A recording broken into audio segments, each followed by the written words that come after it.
Right, excuse the paracetamol, but it's that time of the month, so it's needed. I'm going to wash it down with some bubbles because it's New Year's Eve.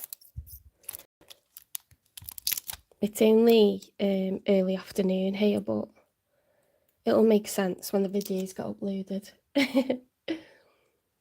Who better to celebrate with than you guys? Let's hope it doesn't go all over the tarot cards. I think I'll pop it over here.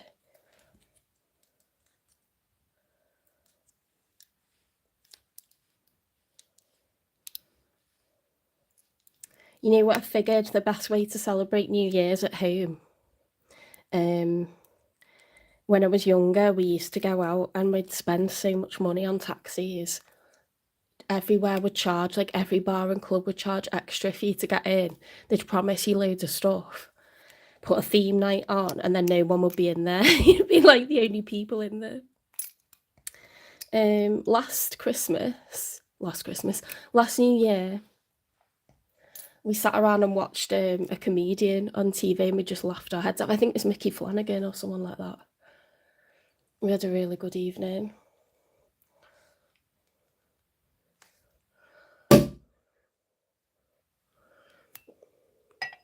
It's not my birthday, I turned 40 in May, but I'm using this glass as much as I can.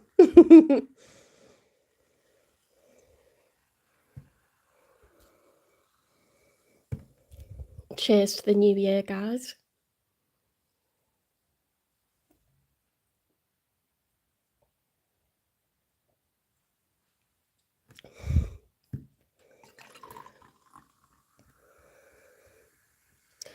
Can't stand it when people put statuses up like, oh, here's a run through of my year and the next year is going to be the best year yet.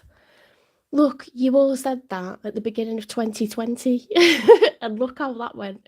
So we're not going to do that. What we're going to do is we're going to say each day I'm one step closer to my goals. Okay, that's what we're going to do, because every year is full of good and bad, because that's life and we will get through it. Okay, but there's going to be amazing stuff happen to each and every one of us. So let's get on with it. Let's continue with the weekly All Signs love readings. I've got all new oracle decks. I've got a new clarification deck. It's called the Messy Truth. It's really good. It's got really modern day scenarios in it, like being left on red and stuff like that happens to all of us and that we've done to each other. Okay, so starting off with Libra.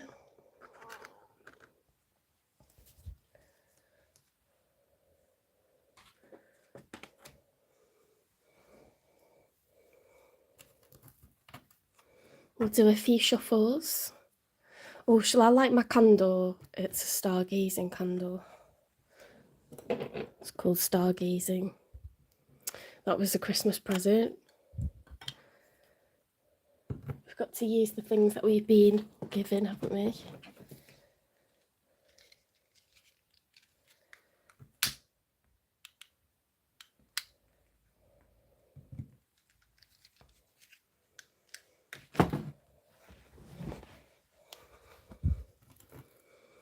Okay, so a few shuffles.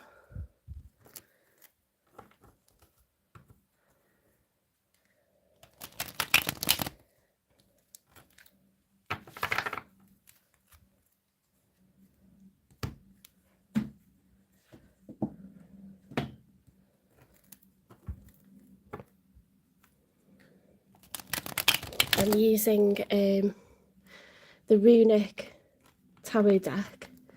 It's Viking themed. Very, very cool.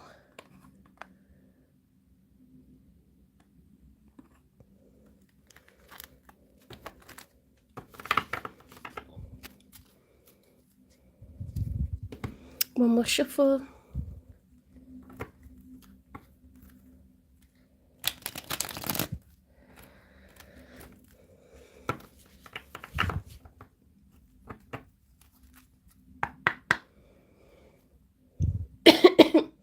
Okay, so if you've just come in, welcome to Seven Chakras Tarot. My name is Jenny, okay, and we are doing the last 6 signs of the zodiac. I did the first 6 yesterday. We're doing the second 6 today.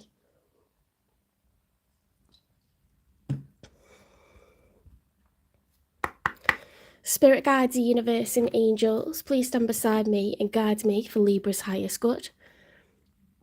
How is Libra feeling in this first week of January 2026, because we're looking at the week ahead, with regards to when they're thinking about dealing with or manifesting in? 3 cards for how Libra's feeling, first of all, please.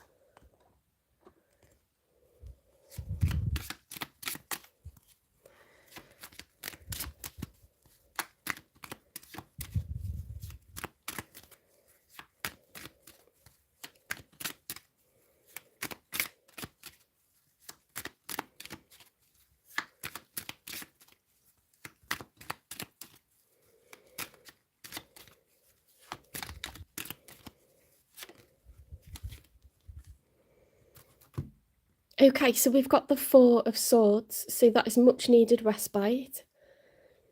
So you could have been through the wars and you could think, do you know what, I just need a breather. I need a pause from all of these problems. Because the battle's not over, right? Or the battle's over, but the war's not over.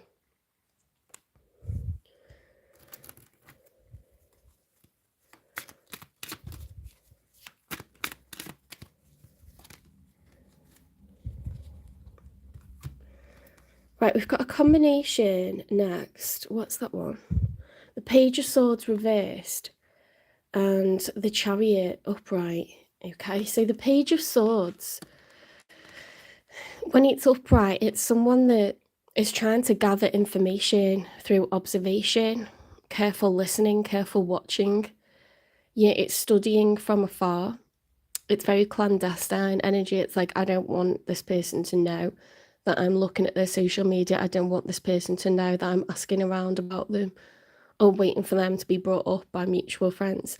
It's like spying energy. You know, she's not ready to use that sword, but she brought it with her. She stood in front of that like fortress, and she's watching the horizon, isn't she? Because she's trying to get an understanding of what's ahead, what's coming. When the Page of Swords is reversed, though, that's like, I don't want to know. Do you know, like when you really hurt, so you're like, I'm not looking. I don't care if my ex has moved on. Please don't update me anymore. Please don't, you know, like post anything because I don't want an update. Blocking people, that kind of stuff. The Chariot is the major arcana for Cancer. It's all about rushing ahead, you know, a major goal or aim in mind. It's about movement, travel, going for what you want. So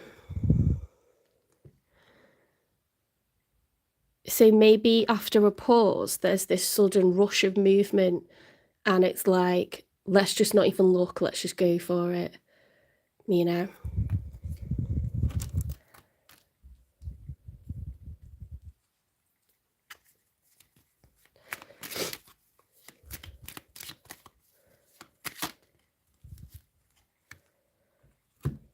The Judgment reversed. Okay, so the Judgment, when it's upright, is a call to act.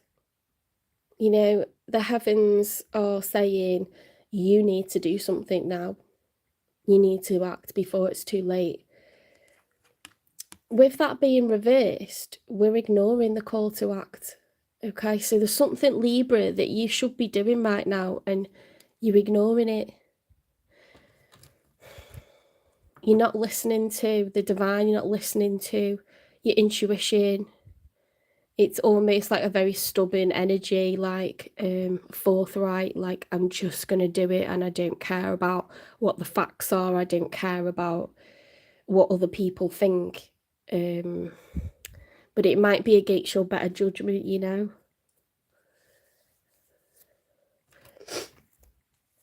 Let's get 3 for the one that's showing up for you.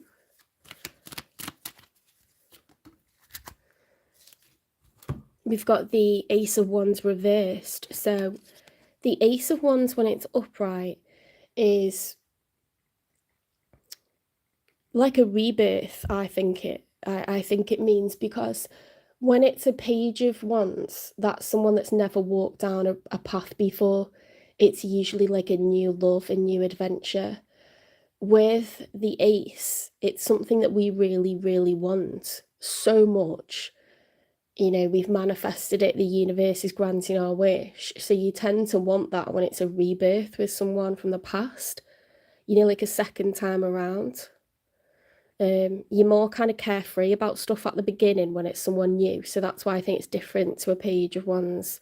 An Ace of Wands is something we want with all our heart, you know. So much enthusiasm, so much fire.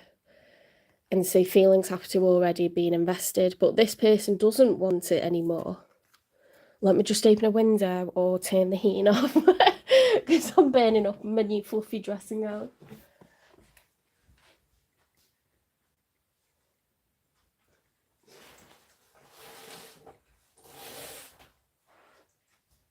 In fact, I'll turn my radiator on because the rest of the house will be cold.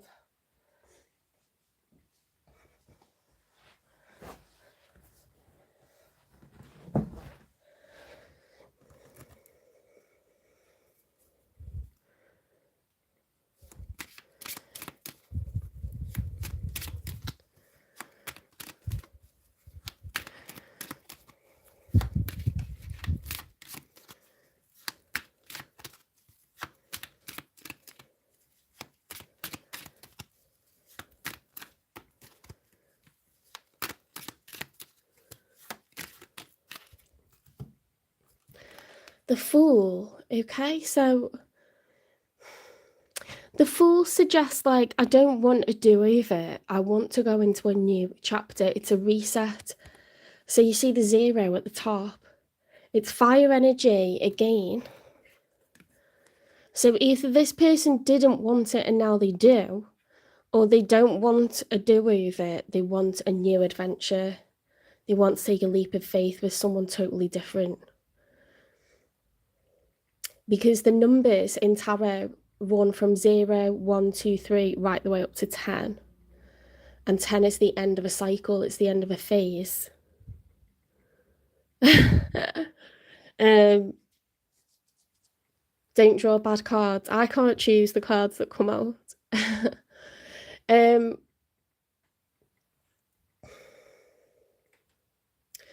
If it was reversed, it would be someone that's refusing to go into a new cycle. So it's a bit of a strange one at the moment. Let's see what comes out next.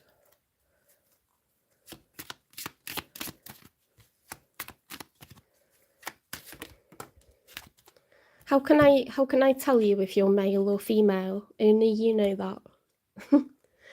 The Empress is in the challenge position, okay? So this person, they are of high value, but when it's reversed, they don't feel high value.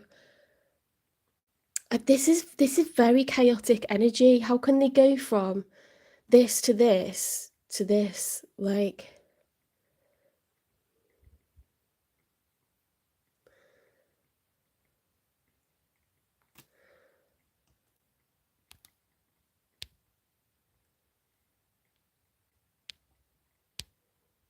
I'm just gonna hide people that are writing silly stuff. Okay.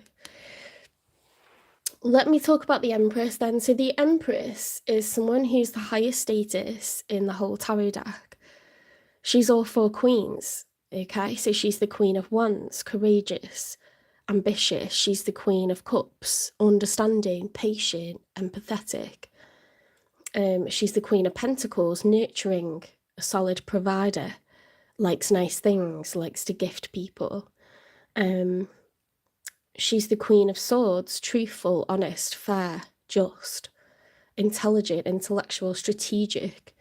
Okay, so this is a high value person, But when it's reversed, it's someone that doesn't feel high value. They don't feel noticed. They don't feel celebrated. They don't feel worthy.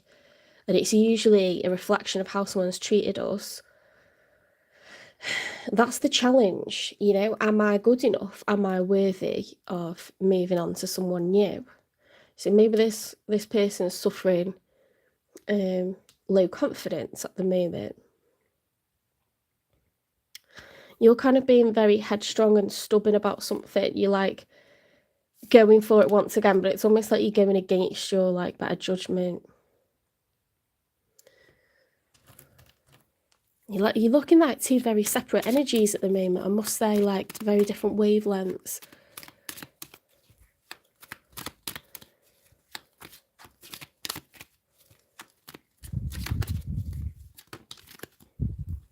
The King of Cups reversed is like a bitter energy, you know, because when it's upright, it's one with an open heart chakra.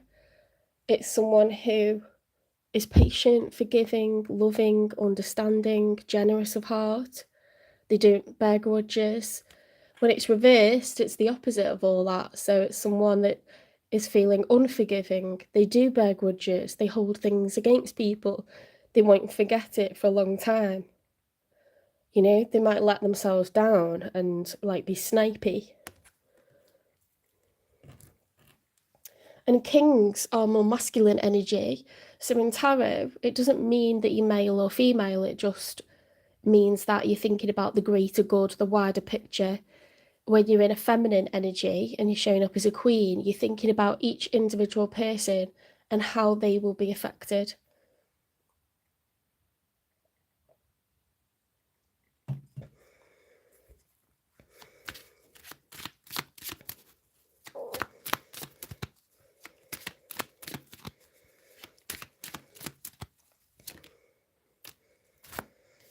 Right, we've got the Two of Pentacles, which suggests a choice, trying to juggle. Okay, so these could be two responsibilities, two priorities, a decision that needs to be made. Which one is going to win? There's a battle between the two, and I don't know which one is going to win. Okay, so in the traditional Rider-Waite tarot deck, there's an image of the juggler with the Two of Pentacles in an infinity movement. So it's just this ongoing thing of like which one's going to win. And then there's two ships in the background. One is large and strong with heavy firepower, but it's slow. And then the other one is small and light with low firepower, but it's really, really quick. And so we don't know which one is going to win. So it's like this eternal battle going on.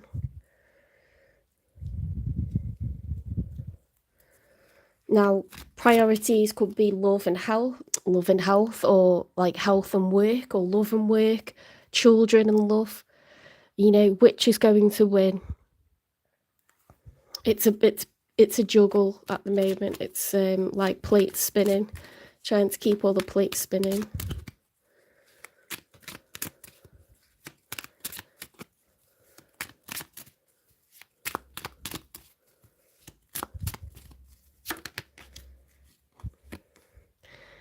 We've got the Four of Cups reversed, okay? So the Four of Cups upright is a rejection of love. Someone trying to express a cup of emotion towards us, and we've got our eyes closed. You know, we're lying back, we're like resistant. The body language is like nonchalant, you know, like I don't care. I don't want to know. When it's reversed, it's becoming open to love again. So it's quite a confusing read, this one. It's very like up and down. It's a bit of a roller coaster. Let's get a message from this person.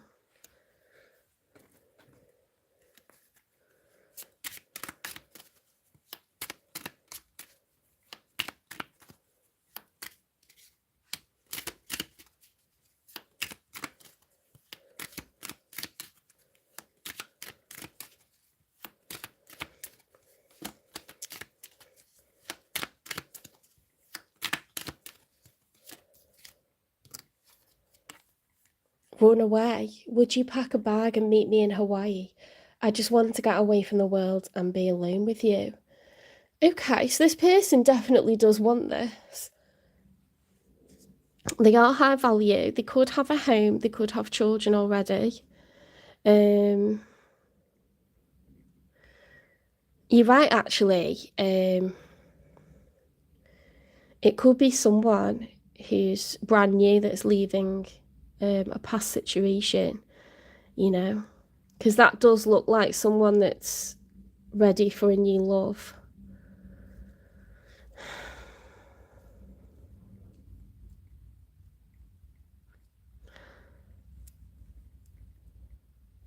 Let's get another message from them. Libra, you could be like trying to, flog a dead horse with a current person. And then there could be like this new person that's leaving an old situation and becoming like open to love.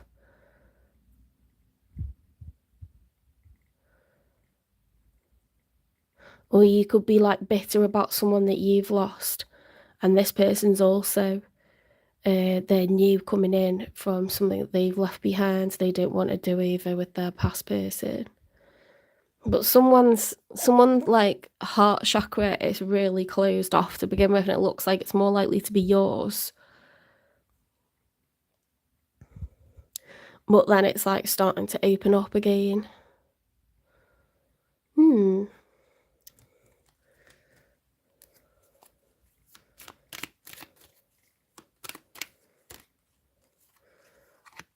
Wow, it's going to be a soulmate.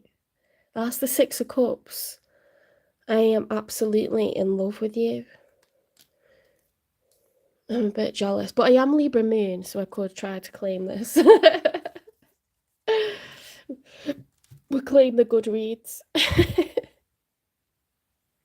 What is it that this person was leaving behind? What were they dealing with in the past?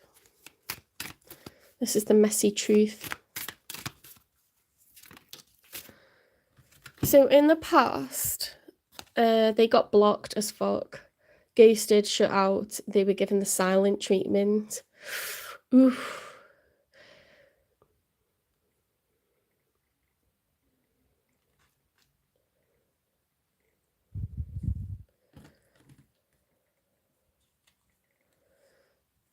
I mean, if someone's mature, they don't block you. You know what I mean? Like, that's an immature person. It's someone who's on and off, wishy-washy, confusing. So let's get a karmic lesson. This is their karmic lesson, because they're ready for new. They're not looking back at all. They're so over this shit.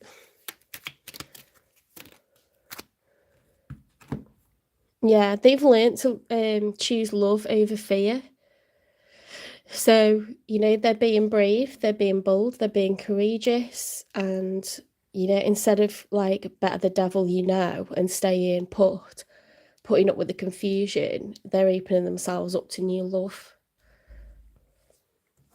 Which is why they're going to meet you, Libra.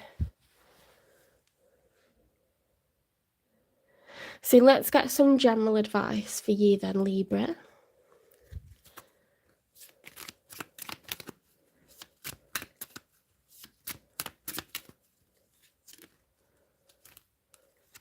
One step at a time.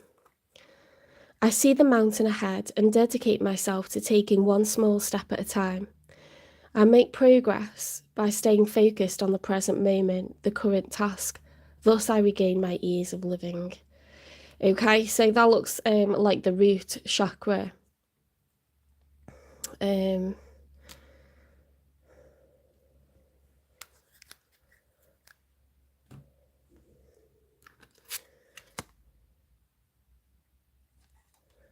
Which is all about I am, and controlling your fear and anxiety. Our sense of security in 2025 and 2026 comes from having a roof over our heads, knowing that we've got money coming in next week or next month, knowing that we have money to pay the bills, to buy food, to clothe ourselves, to wash ourselves. We need that sense of security. It's fiscal. Okay, and that's when we know that we are able to kind of invite love into our life. So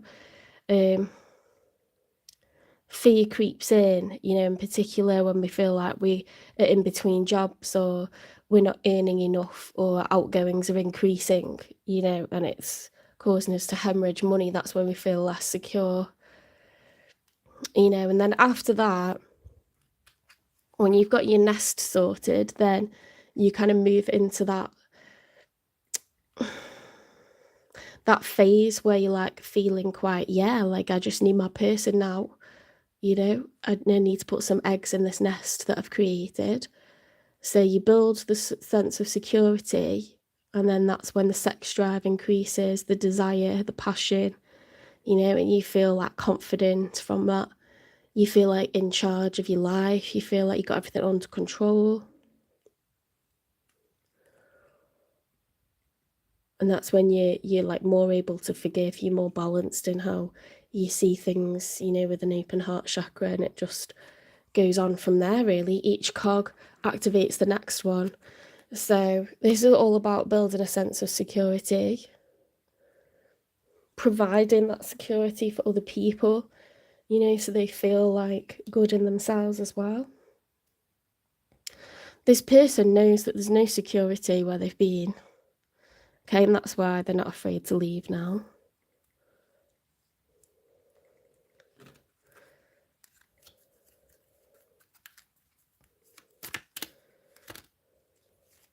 So this is advice for you, Libra. My efforts are being supported by the universe. My dreams manifest into reality before my eyes. Keep a journal of your progress towards your dreams to see their manifestations over time. Okay, because it's easy to just constantly focus on the next step and where we don't feel like we've got to yet. But actually, you've not given yourself a chance to reward yourself or congratulate yourself on what you have been doing, and any like steps that you have made closer to those goals. I do that all the time. Like, I'll sort of give myself a day and then I'll just be anxious again. Like, looking forward again instead of like being in the present and reflecting on like what I've achieved for a decent amount of time. It warrants longer, but I'll just automatically look forwards again. I am courageous and I stand up for myself. Oh, I feel like that's advice for them, you know. Practice assertiveness in a situation where you'd normally stay quiet. Ooh. Yeah, like not to be a people pleaser. I can be a people pleaser, I think. If I think something's really wrong, I will say something. But mostly I try to people please, I think, a little bit too much.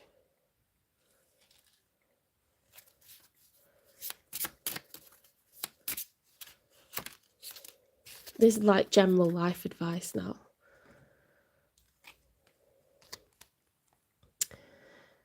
See how you speak to yourself. Close your eyes, listen to your thoughts speaking to you. How you speak to yourself. If your inner talk is negative, how bad you are, criticising yourself, that you have wrong beliefs, it takes a lot of strength. Listen to your inner voice like the radio. Don't get caught in a particular thought or take it to any next level. Just observe them. When you don't identify with your thoughts, they can't take control over you or take any of your strength. When you can let yourself loose from the power of thought, you will experience the present moment and it reduces stress.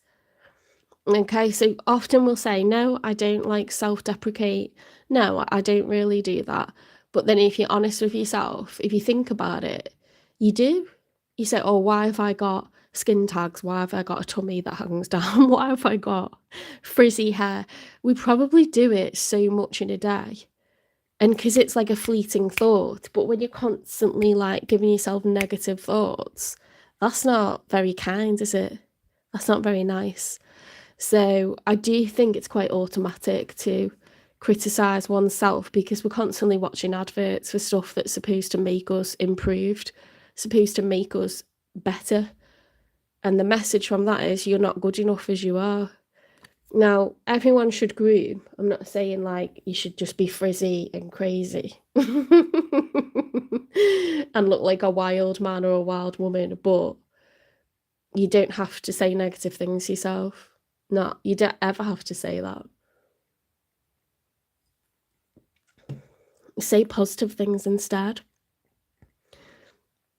I'm a patient person. I'm an understanding person. I'm very forgiving because I've put up with a lot today. I'm very good at this or that. I've improved my hair. I look great now. Reframe it so that you're being positive. We're not saying you're perfect with frizzy hair. We're saying once you've improved your frizzy hair, you can say, I look great now. Like everyone should work on what they look like, but you don't need to say nasty things to yourself.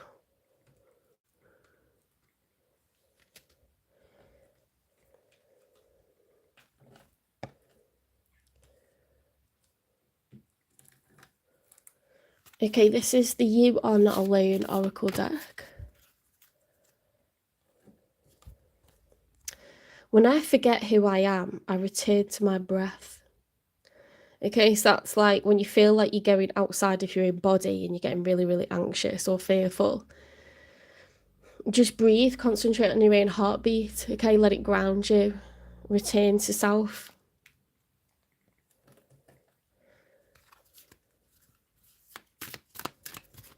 This is messages from the universe.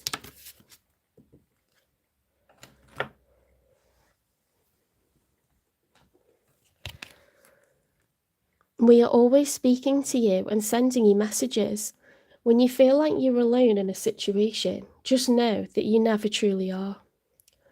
We are reminding you to stop, look around, and believe in something else, something more. We've got you back. I like that. I think that's to the cross-watcher and Libra.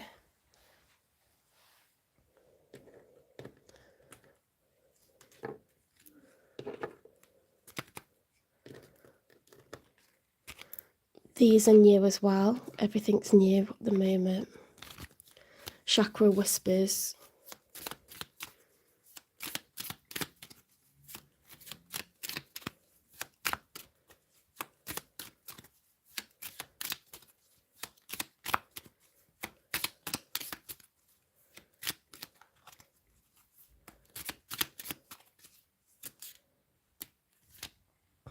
Do you know what? You've got a lot that's about standing up for yourself, your throat chakra, speaking the truth, expressing yourself, communicating,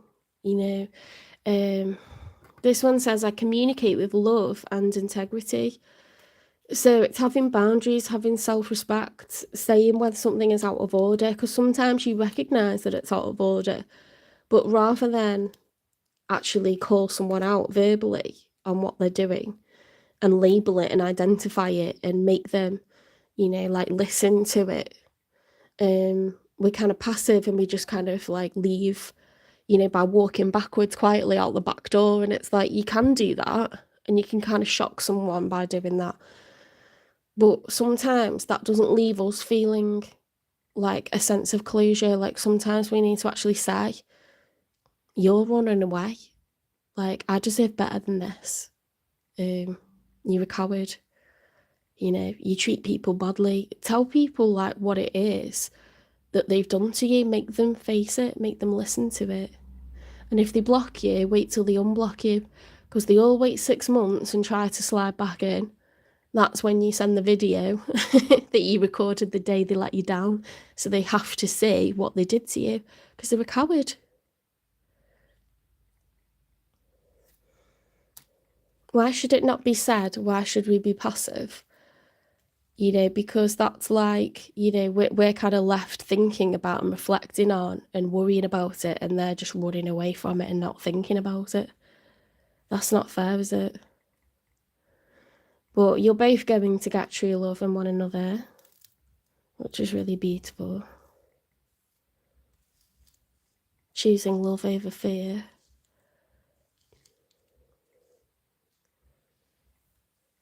Yeah, that's the throat chakra, the blue.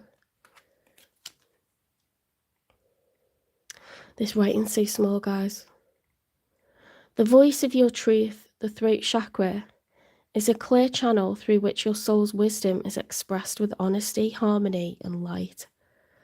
You know, you can also say positive affirmations. Your throat chakra is for saying, like, I want love, I deserve love, and I will have love. I want respect, I deserve respect, and I will have respect.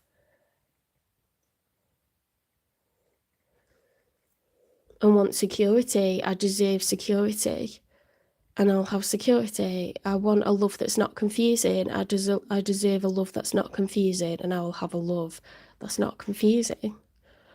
You know, like, use your throat chakra to say positive things about yourself, to say positive affirmations about what you intend to have in the future, and also to call people out when they're actually being a scoundrel or a snake or a creep or a wimp or a coward. Tell them.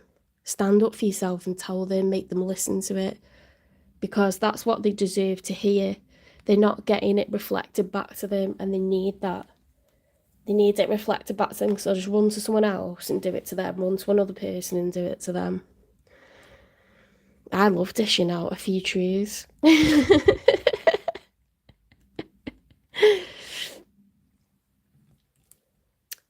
Right, so we've done the chakra whispers.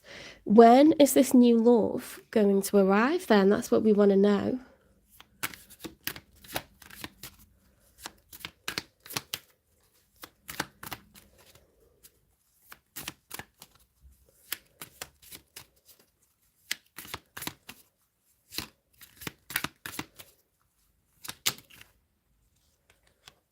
Two months from now. Very soon.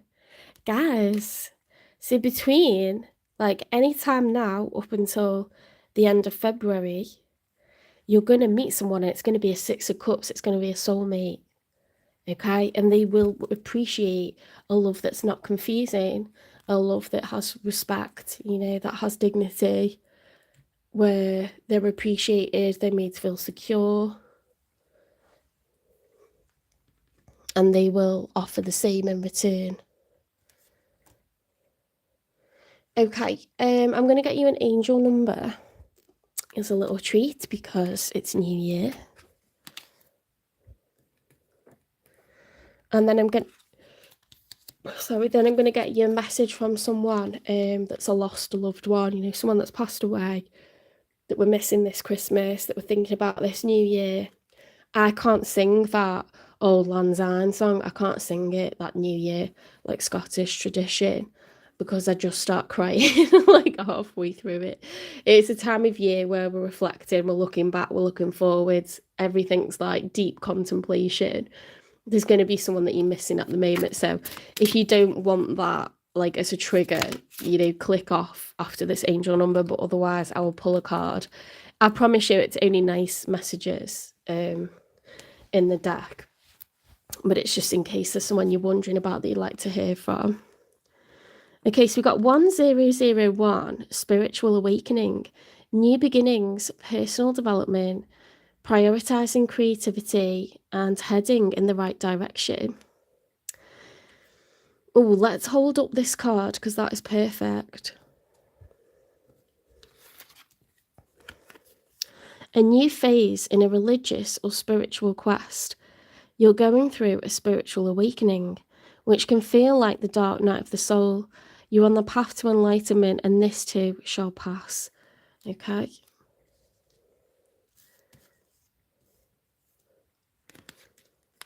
Unique skills, life goals, mission, sense of self, honesty, important projects. 1441. It's that time of intense self-development. Focus your mind on your craft. You already have what it takes to succeed, but practice makes you a master. It also serves to find your true purpose. Leveling up in your career or business is a priority right now. When you don't have all this drama as well, when you walk away from the drama, you're able to focus so much better. You know, it really, like, knocks you when people treat us like this, and it makes you feel ill just like when they come back out of the blue, they have no idea like the impact that has while you're driving to work. Suddenly you're like knocked off your game and you're like, I was feeling fine. I was really like on the ball this morning, and that's just pissed me off and got me, it take you back into a state of mind that you felt like at the time when they did what they did. And they've got no idea like the negative impacts that they have on you, and they're not prepared to take any responsibility for it, are they? So cut it out of your life, get refocused, you know, back on your goals, back on building yourself independently, and that's when like a solid love offer comes in.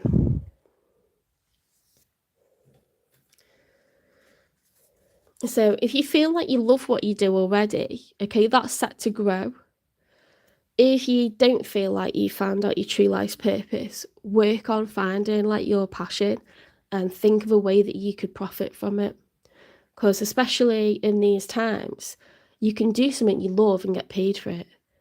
Okay, it's not like 1960 where you had to like do woodwork or be a PA in an office if you were female. Like, you've got the world at your feet now. The world is your oyster. You can do any job. You can literally go traveling and get like a channel on the go, post where you are, and people will watch it, and then you get paid. Do you know what I mean? So it's like, do something you love, get paid for it. And it's not wrong. For some reason, you know, like the older generations think, well, that can't be legitimate because you're enjoying what you're doing. It's like, no, that's not true. Okay, so if there's anyone that you're thinking about this time of year, anyone that you're missing that's passed away, they're no longer with us in body. They're definitely with us in spirit. They're right next to you all of the time, but this would be a message from them. You will hold me again. It is a matter of time. I just want you to be happy until then. That's very sweet. That's really nice. Okay, so you've got love coming very soon, within the next 2 months. That's a nice reading for you, Libra. Take care. I hope you liked this reading. Please give it a like, share, subscribe, follow, repost, support the channel, hype the channel. And I will see you in the next one. If you wish to donate, there's a link in the channel description, but I always just appreciate a nice comment, something you liked about the reading, or if you like my vibe, you want to know what tarot deck I'm using, what oracle decks I'm using, anything like that. It's all welcome. Let me know if it resonates.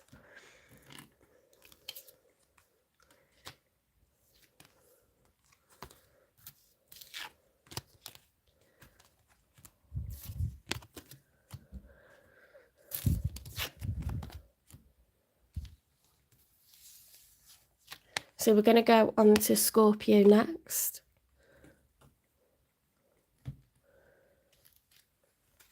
Memberships will be starting around March time.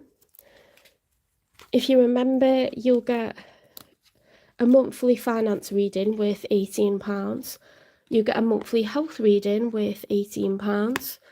And a How to Read Tarot series, which I would always like usually charge for. So all of that would be £5.99. So it's a really good deal. I can't start them yet, only because I'm waiting for my tax number to come back from the US. And I'm outside the US, so it takes a really long time. It's like 9 weeks or something.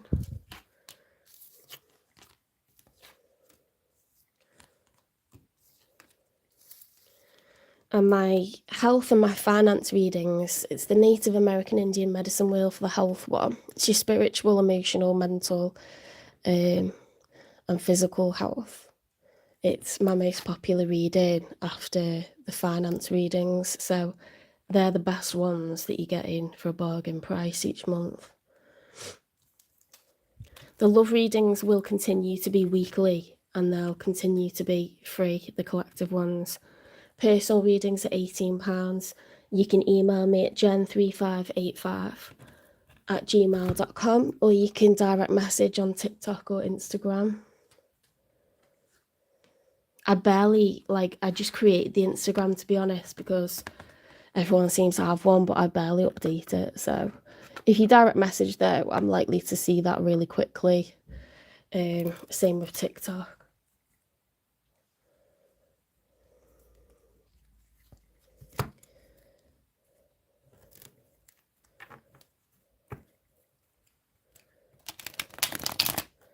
Okay, so we're starting Scorpio. We're looking at the week ahead, so the 1st of January to the 7th of January.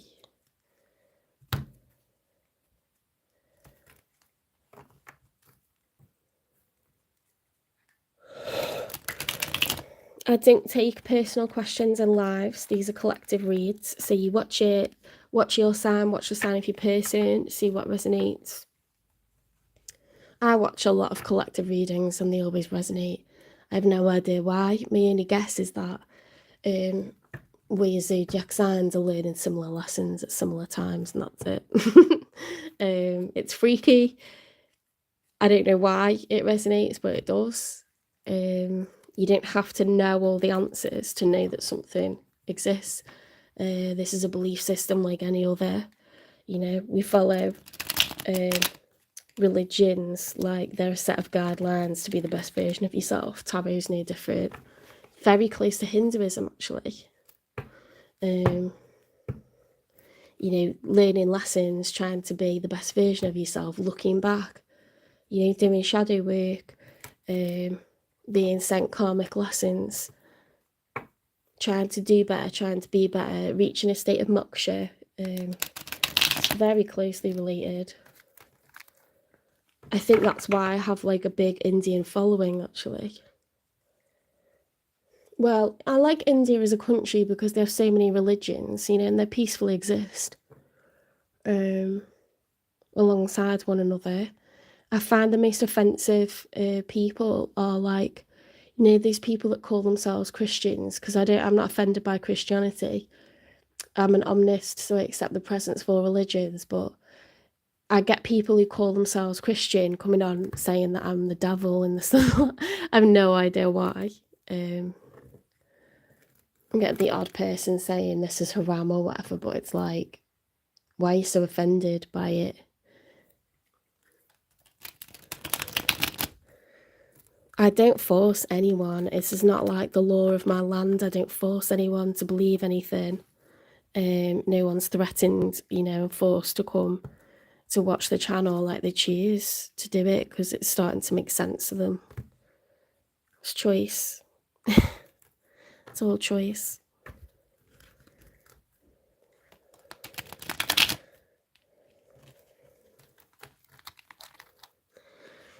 Plus, I've lived in Muslim countries, and you know, people love to judge. They don't really know that much about me. So I know about the 5 pillars. I actually think the Muslim religion is really has a lot to offer. But you shouldn't be bursting through the doors of any religious space and accusing people of this or that. That's not peaceful. Okay, so we don't do that. Right, Scorpio. Spirit guides, universe, and angels, please stand beside me and guide me for Scorpio's highest good.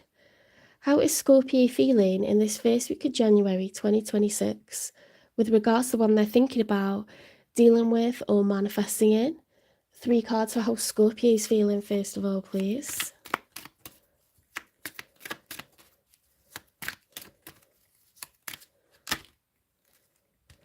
There we go. Perfect example with the Wheel of Fortune reversed. So, the Wheel of Fortune, when it's upright, happens because we're due a spell of good luck, a period of good fortune.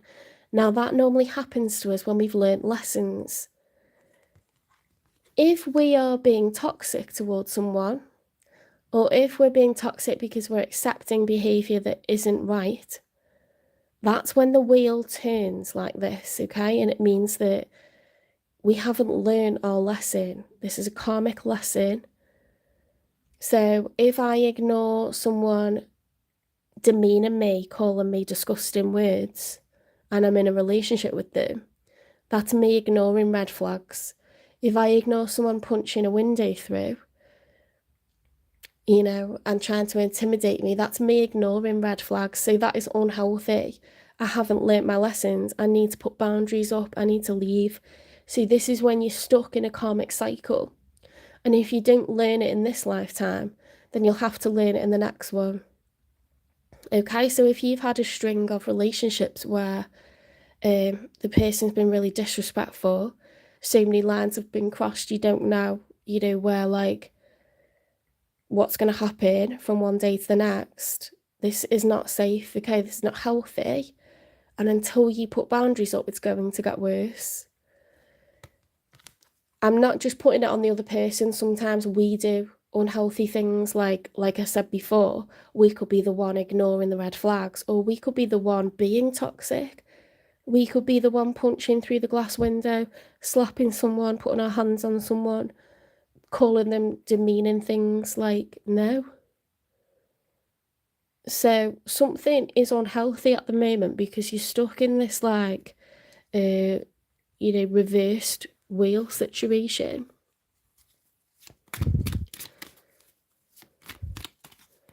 It doesn't have to be as dramatic as that. It could be like you're in a relationship, you know you're not happy in and you're refusing to leave it. You know, and it's just like, it's just because there isn't love anymore. I don't think it has to be as extreme as the first example, but that is one example, and it's certainly a karmic lesson. When someone is violent, when someone is abusive in any way or multiple ways, that is a toxic karmic. That is never ever going to change and get better. It's the same with, you know, you can get like toxic bosses and stuff like that. Like, if you ever been in a workplace where you feel like you're going insane and the person's just out to get you, but it's not even personal because they're doing it to a few people, you've got to leave. It's no good staying in situations where you actually feel like you're going insane. It's not going to get better. It's particularly bad in a work situation because they've got control over your finances, but it will always be sorted out. I actually found a new workplace and they said it's okay, we know what so-and-so's like, because it was somewhere nearby. So never think that you can't leave because, you know, it's because it's connected to your income.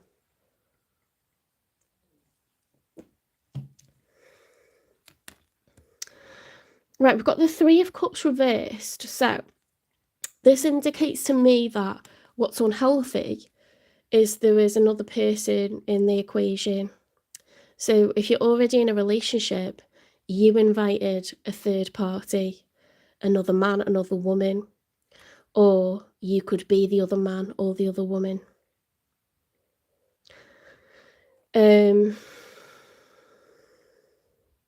Or you found out that you were being cheated on, you know, and stayed. There's something unhealthy that's been exposed. The fact that it's now reversed is being exposed, because the Two of Cups is in a love reading where there's something toxic involved. It means third party, okay? Two of Cups is two people being in love, equally like falling for one another at the beginning.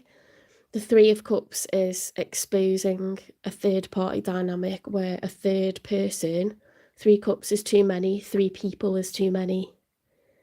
A third person's being exposed. So you may have ended this third party situation with you having the 3 of Cups reversed.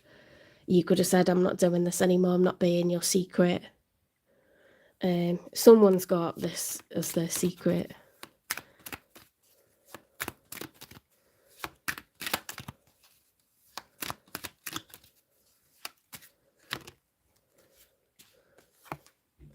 The Moon reverse. So this is the major arcana for Pisces. Okay. In the story of the major arcana, the Fool realizes that he must walk forwards anyway. Even when he's fearful, even when he's frightened of what's ahead, he must proceed anyway. He mustn't stand still. When it's reversed, we're overcome with fear, okay, and we're stuck. We don't want to move forwards because it's frightening to us. We don't know what's going to happen. If an enemy is going to jump out, if something's going to be too difficult for us.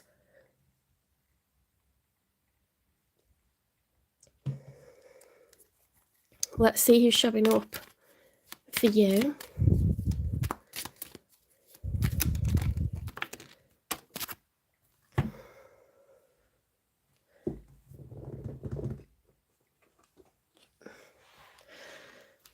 So we've got a combination. The Strength card reversed, that's the major arcana for Leo. The Two of Swords reversed. The Seven of Swords reversed.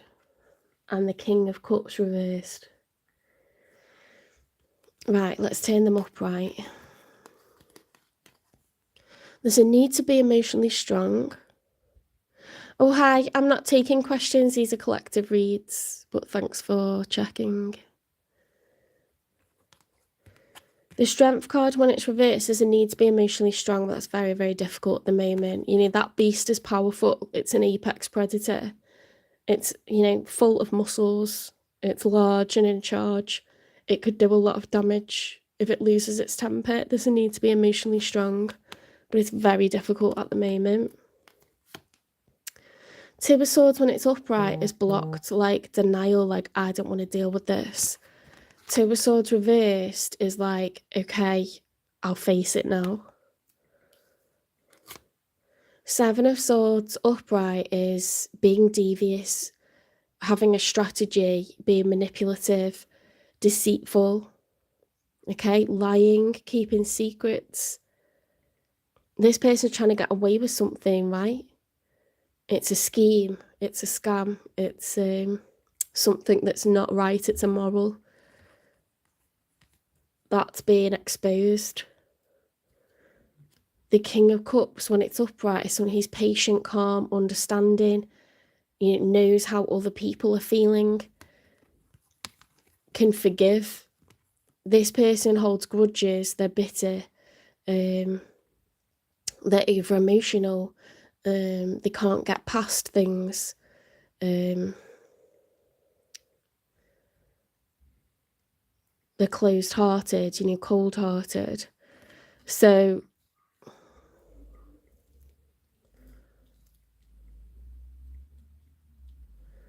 there's definitely been like a third-party situation exposed here. With them being a king, they could be the person that did the cheating on, you know, they could be the one that's married or the one that's committed somehow already.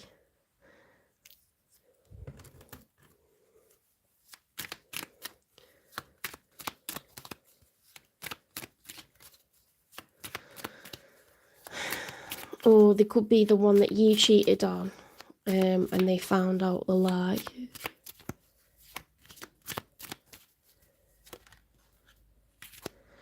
Queen of Pentacles reversed.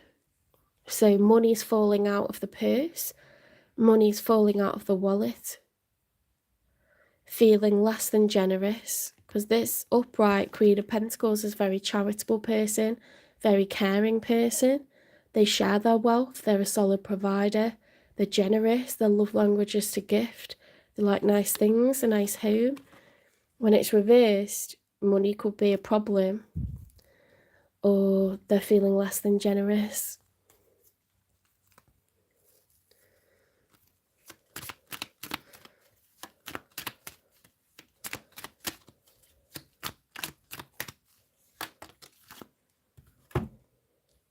In the challenge position, we've got the Hanged Man. So it's a struggle to see things from another perspective. Partially, we want to be stubborn. Okay, it's very, very difficult to see things from another point of view. When you're over emotional, you know, really you're not going to see things from the other person's point of view. When you're level-headed, you're able to do that. But when something really strikes a chord or strikes a nerve, hits a nerve, we can't hold back and we just say loads of stuff, you know, like unguarded.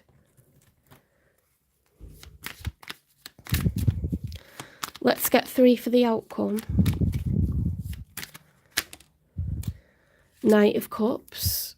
that's Romeo and Juliet energy. That's like, you know, knights are in active pursuit. They go towards what they want. This person wants to like profess their love.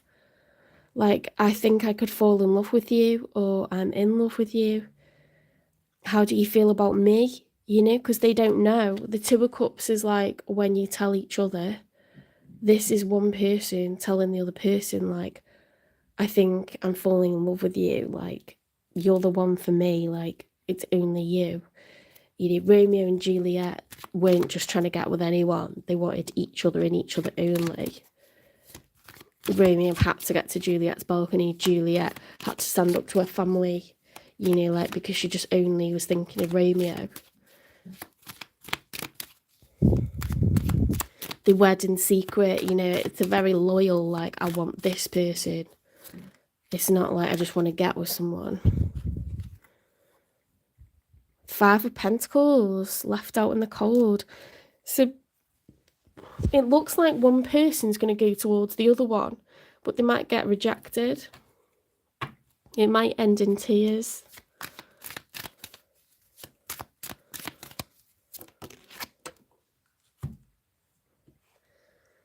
Right, in the challenge position,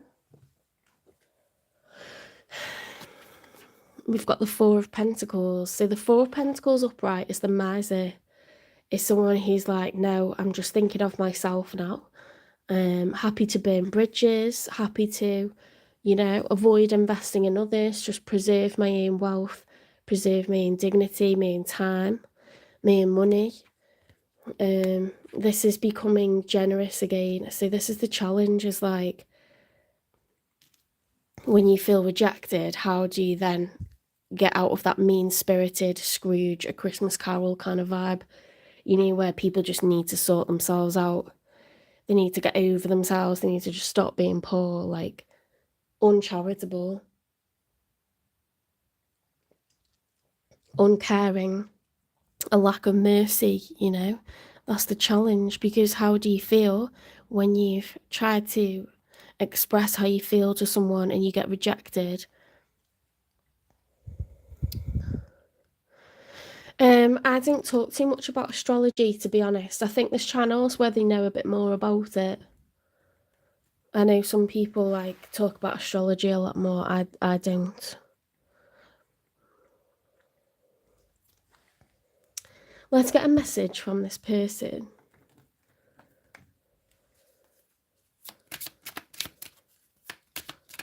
So what would this person say to Scorpio? Now, just to recap, they're feeling very bitter. They could have got caught out for cheating, or they could have exposed your cheating. They're feeling less than generous, closed-hearted. They're really struggling to see things from a different point of view other than their own. It's understandable, right? So you've got the Wheel of Fortune reversed, so there's something unhealthy that you're doing. You could have ended a karmic situation where you were like someone's, you know, like piece of cake, like someone's other man, someone's other woman, but on the side. You could be overcome with fear, and then you could be like, you know what, I'm going to tell them how I feel about them, and they reject you because it's just all a mess. That could be the situation. I'm not a fly on the wall, but there's definitely like third party vibes here. I've got it twice, because if I see the Seven of Swords, that's cheating, really, in a love reading. It's deceit, it's lies, it's trying to get one over people. With the Three of Cups, that's usually a situationship, third party, so you're not really allowed to, in public, be seen with someone because they're actually already taken, you know. So I've got it twice. It's on both sides here, so I don't know who's who in the situation, but it might be different for all of you.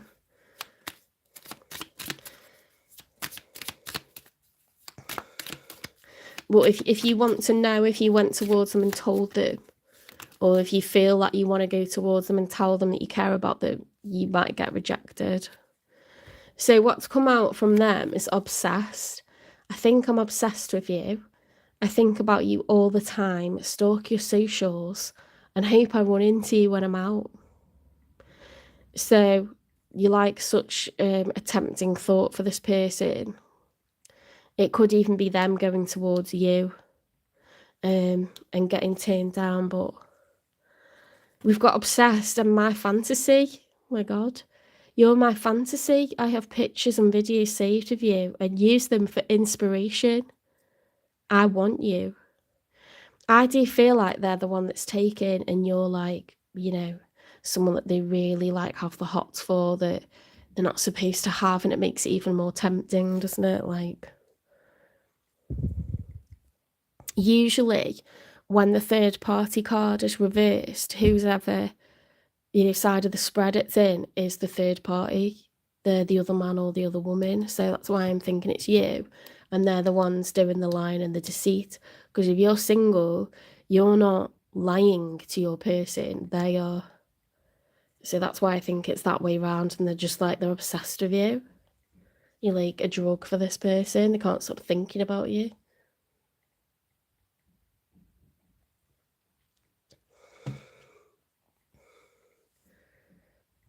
Let's get another message from them. Ooh. I'm a very jealous person. So they know that if they make you unhappy somehow, if they let you down when they've promised to see you, if they're taken in the eyes of the law, in the eyes of like everyone in their community, they're taken. They're not supposed to be upset today. But you're single and you could get pissed off and then like drop this situation and go and like date someone else. They're really jealous because they know they haven't got this locked down. So they're kind of like turned on by the situation, but they're also angry. Let's put it on their side because that's them.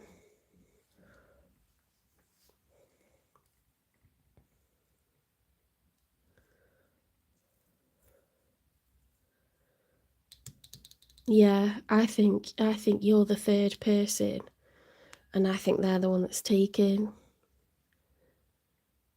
Because the Seven of Swords, the King of Cups, the Queen of Pentacles, the fact they're showing up as a king and a queen, I think you're the knight. It could be different. You'll know what your situation is. Let's get the messy truth then. Why are they the King of Cups reversed? Why are they the Queen of Pentacles reversed? Why are they angry?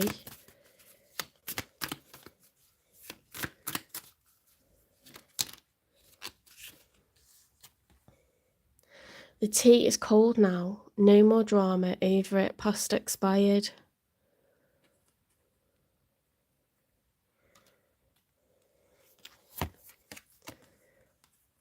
Fake apology, manipulative guilt, no real change, gaslight again. They feel gaslit by you. They feel like this is a cycle. It's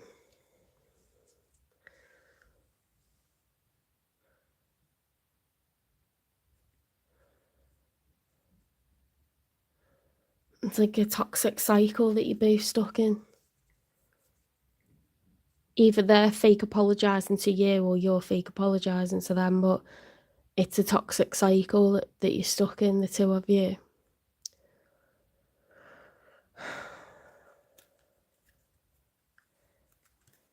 Let's get a karmic lessons card. These are all new oracle decks. Emotional mastery, respond, don't react. It's so difficult though, that's so easily said, but it's not easily done, is it? Like everything's at stake, like your heart's on the line. You know, their reputation's on the line, finances are on the line. I think sometimes this starts off sexual and then it becomes that there's feelings involved and it blows up in people's faces like, respond, don't react. Ooh, that's a good example of that one actually, because you could burn your bridges. You could like say, do you know what, I'm sick of this, it's done with, you know, I'm not talking to you anymore, I'm not giving you my time anymore, my body anymore, it's done. And it's like you don't even mean that, but that there's one thing for sure, in situations like this, the person they have to clean up their act. They're not doing right by anyone in the end. You know, it starts off like they feel like they've got the best of both worlds because they've got that status of being a husband or a wife, a father or a mother, a homeowner, you know, certain car, certain job, and then they've got their bit on the side, so now they've got a sex life as well. They start to feel good about what they look like, and then they start letting down, lying to the people that they're supposed to love and care about and respect for the most. They lie to you, future fake, love bomb, breadcrumb, do whatever they need to do to keep you on the string, right? And then you're pissed off with them, they're pissed off with them, they feel like they're a shitty person, and it can't continue. They have to, if they develop feelings for you, if they realise like they love their kids but they need to leave their marriage, they need to leave their home, they have to first reconcile with the fact that their whole status in life is going to change. The whole identity is going to change, and it like implodes. It all like has to stop and like undo itself and unravel before it becomes anything legitimate. You know, so it never really just switches into, unless someone's a complete psychopath and they have no emotions, no remorse, no guilt, no regret, you know, no shame. Maybe they just hop into like another person's bed without thinking twice, call themselves someone's boyfriend without thinking twice when they're still married. But most people don't, do they? Most people have this realization that like everything's like disaster zone now. Everything's going to become a war zone. The kids aren't going to want to talk to them. It's just horrible. It's horrible for a long time. So they might well be obsessed with you. They might well fancy you. They might well get themselves off to you. But that little like period of no one knows what we're up to and how exciting it is, that all has to like come to a head eventually. It has to, you know, things come to the surface because everything catches up with you.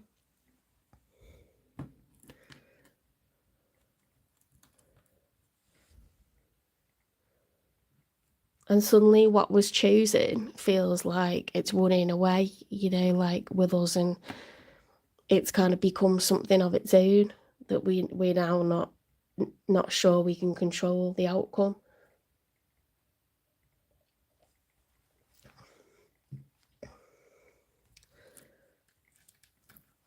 Let's get you some general advice then, Scorpio, sorry.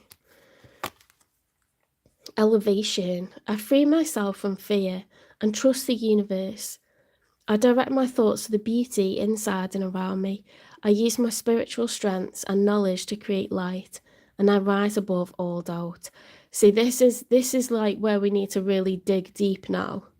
You know, it's purple, beautiful purple or violet. So it's the crown chakra. You know, everything happens for a reason. You know, that cliche, there's a divine plan. It's all already written. Calm yourself down. This is part of the process. It went through the phase that it did. And now this is the next chapter. This is the next bit. It has to run its course.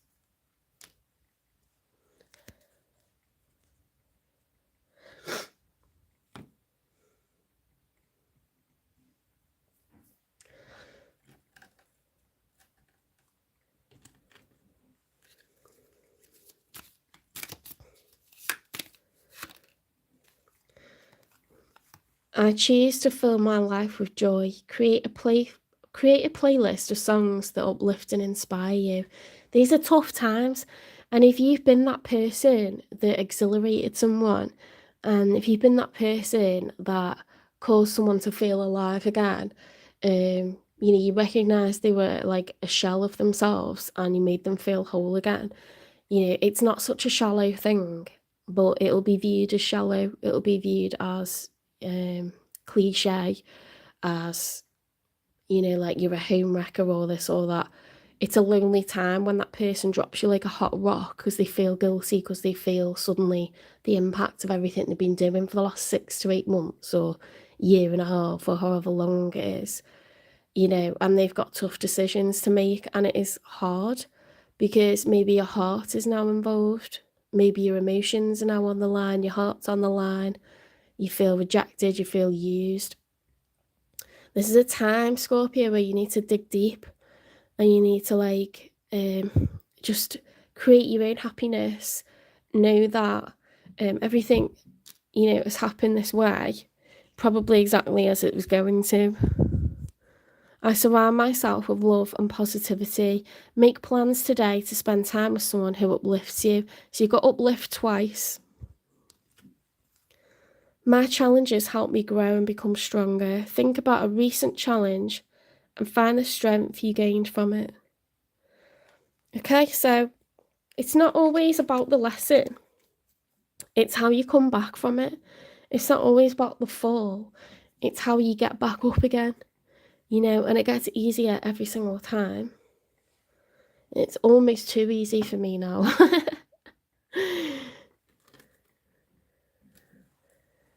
I'm the undefeated champion.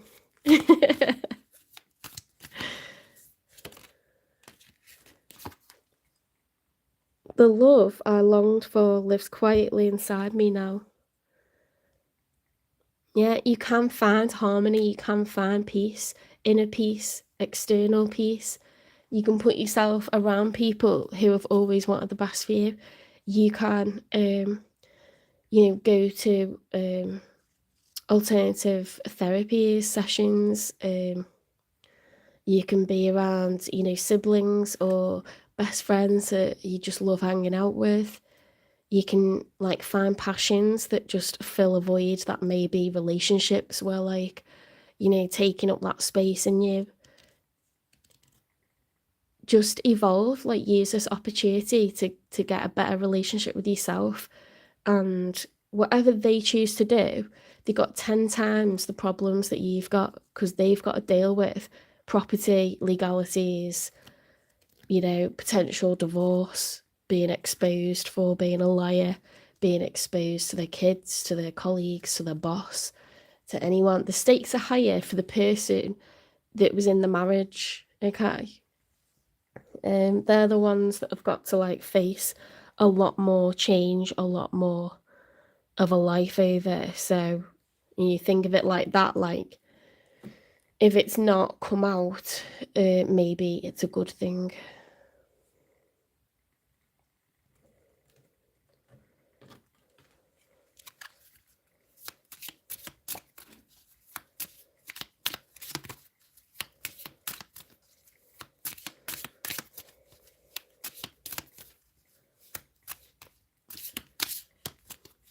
It's not a case of villainizing people either.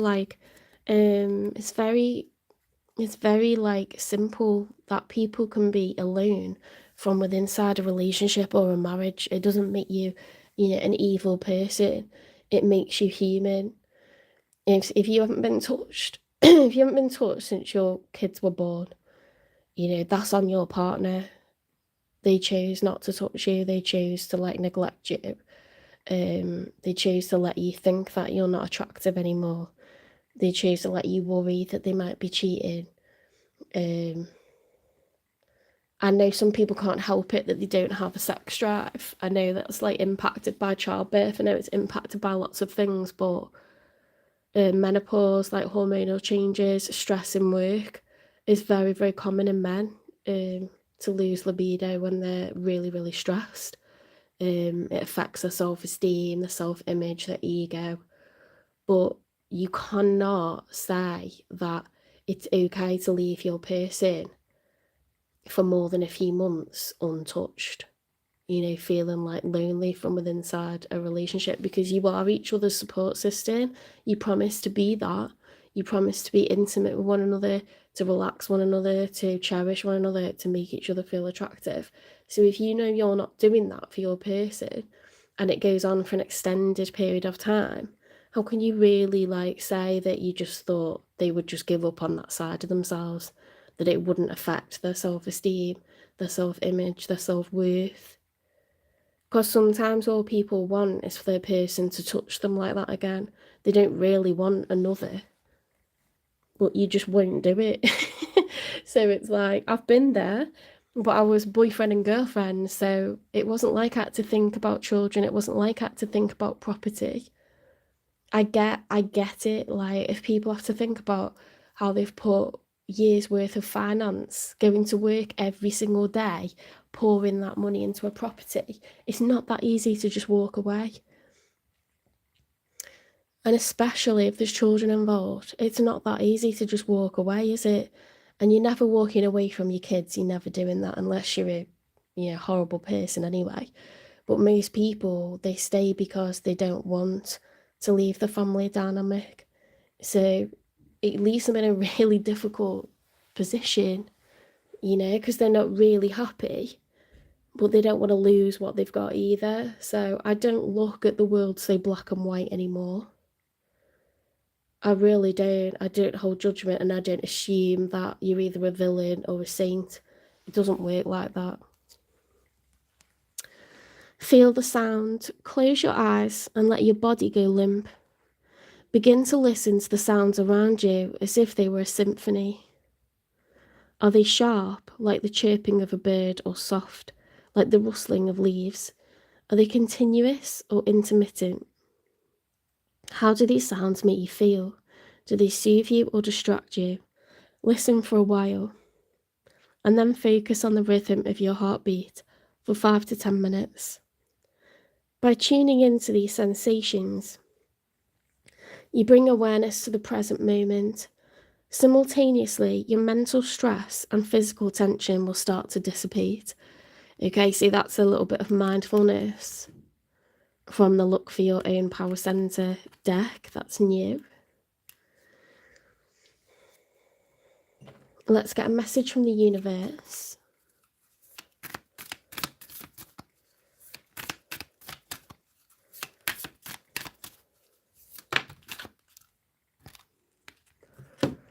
Every situation in life is temporary. So when life is good, make sure you enjoy it and receive it fully.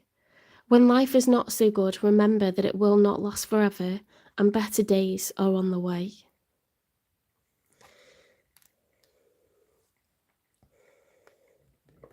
Let's get chakra whispers.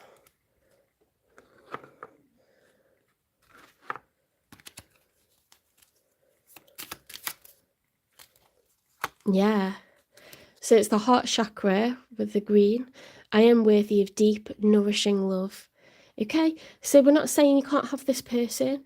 We're saying they would need to clear up their situation. They would need to face reality, face the music, be honest that they're not happy where they are, deal with the legality of that, deal with the, terrifying emotion involved with that, deal with the, drop in status, drop of ego.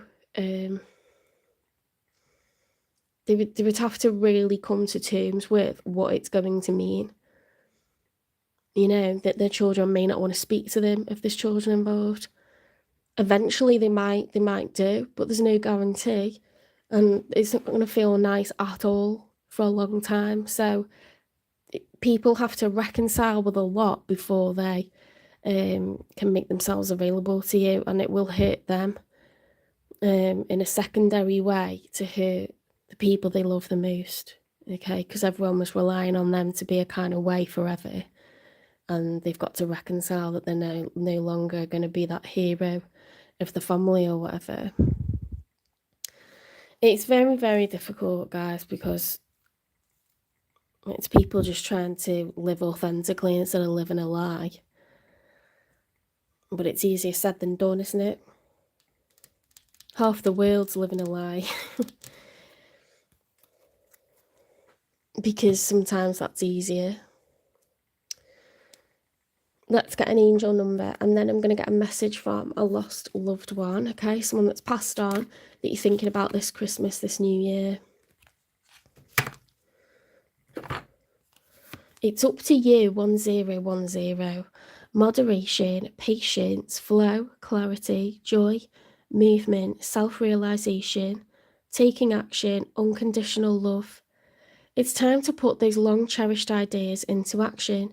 You will soon come into contact with the appropriate individuals, circumstances, and resources.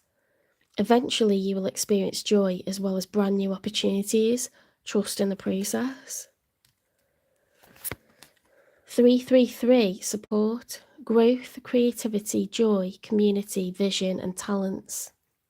Seeing the angel number 333 is a sign that it's time to focus inward. Work on your skills, discover your talents, and use your imagination. Unleash your inner artist. Doing so will boost your self-esteem and sense of competence. It does wonders for your sense of purpose and contributes to your community as well. Okay, so like I started hobbies and stuff because I realised that when I teach, I feel like my whole life is teaching, my whole identity is teaching, and it can really affect your day because when you deal with people, you deal with their emotions, their projections, how they choose to be with you that day.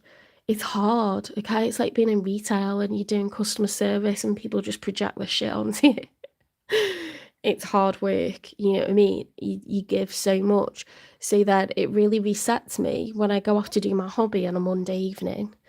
And with my friends, you know, actually, like, he's my soul twin, you know. Matt, he's just someone that, like, because I pursued, like, something I knew I would enjoy. I've met this amazing person. He's so deep, he's so introspective, so intellectual. It's very stimulating for me to be around him. Yeah, he knows a lot of people who are like that, so that's brought other people into my life who are like that. My best friend also goes, so we see each other more regularly now, and we all really enjoy it, you know, and it just takes the edge off of a Monday. And I know I'm going to get to see them each week, and it's not cheap, but it gives me so much. I couldn't care less. I will protect that, and I will do that course for life. Like, it gives me so much, and it doesn't matter what's going on in my life, I've got that. And with pottery, with ceramics, there's so much that you can learn in every direction. I'm just constantly, my eyes are opened up to more stuff that I didn't know.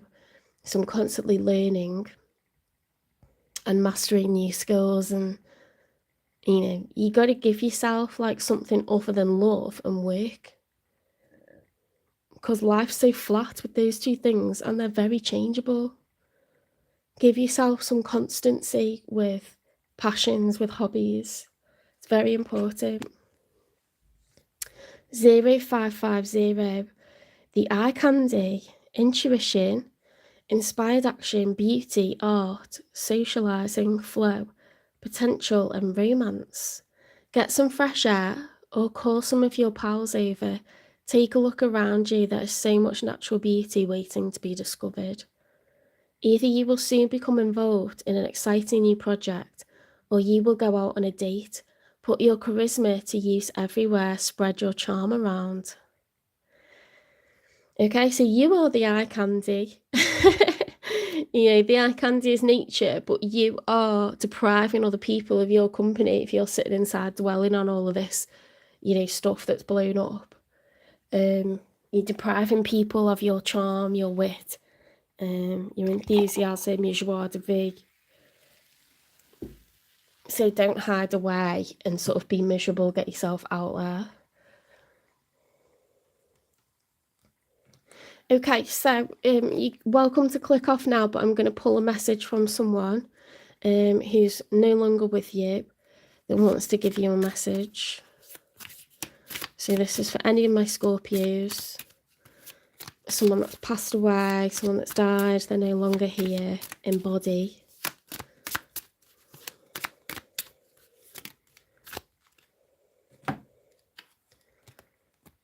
I did not go away. I walk beside you every day, unseen, unheard, but always near.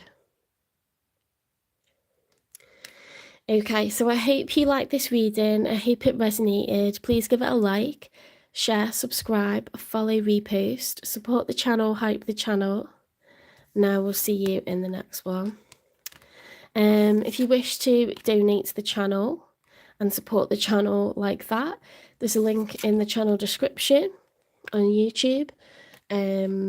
If you want to drop a lovely comment, it keeps me going. I look at them every day.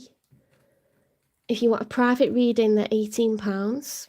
You can email me. It's in the channel description. It's jen3585@gmail.com. Or you can direct message on TikTok or Instagram. Memberships are starting in March. If you're a member for £5.99 a month, you'll get a finance reading worth £18. You'll get a health reading worth £18 and a how to read tarot series. So you get all of that each month for £5.99. It's a bargain. Sometimes as well, it's nice to have readings that aren't reliant on love, because we can make ourselves miserable, especially when someone's not, available to us, when we're in a situation that's confusing, we're constantly upset over it. Why would you want to keep getting readings about that? Sometimes it's nice to go, do you know what, let's think about me. Let's think about my finances. Let's think about my health, like my connection to spirit. Maybe you're someone that would like to read tarot, or you just want to understand it better. So yeah, but once memberships start, it's only taking a while because I've got to wait for the tax number to be created in the US and then posted out to me. But once they start, love readings will continue to be weekly. They'll remain free of the collective. But yeah, you can always have a personal reading. At the moment, it's same day turnaround because I'm off.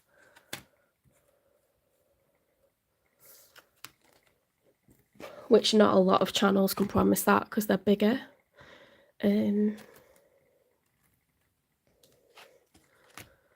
We're going on to Sagittarius next.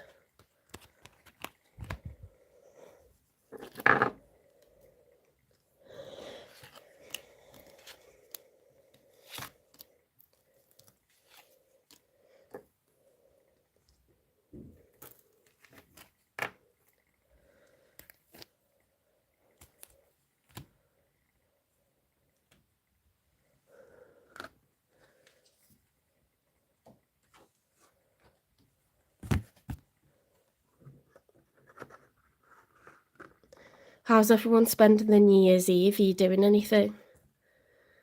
Sometimes it's a better night just to stay in because they put the prices up on taxis, they put the prices up on bars and, hotels everywhere, don't they?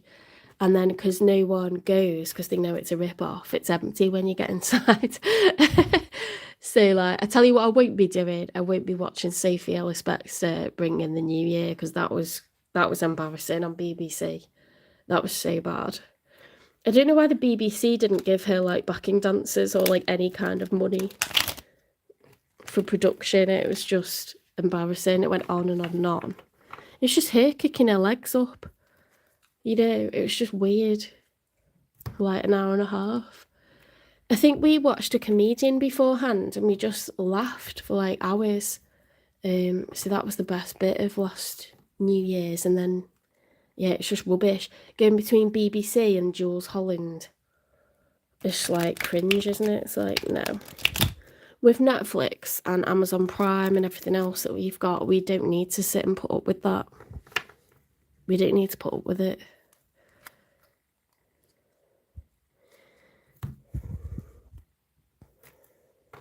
I watched Knives Out the other day and that was really good. There's a series where it's murder mystery. What was that on? Was it on Netflix or something? And then I was watching trash TV. I was watching Mormon Wives with my sister last night. It's Real Housewives of New York, but it's Mormon Wives. Crazy. My guilty pleasure. It does make me want to put hair extensions in and curl my hair, but other than that, I don't want to be them. No one's loyal to anyone. They're just horrible, horrible people. They've sold their souls completely. Right, spirit guides, universe and angels, please stand beside me and guide me for Sagittarius' highest good. How is Sagittarius feeling in this first week of January 2026, because we're looking at the week ahead, with regards to what they're thinking about, dealing with or manifesting in? 3 cards for Sagittarius first of all, please.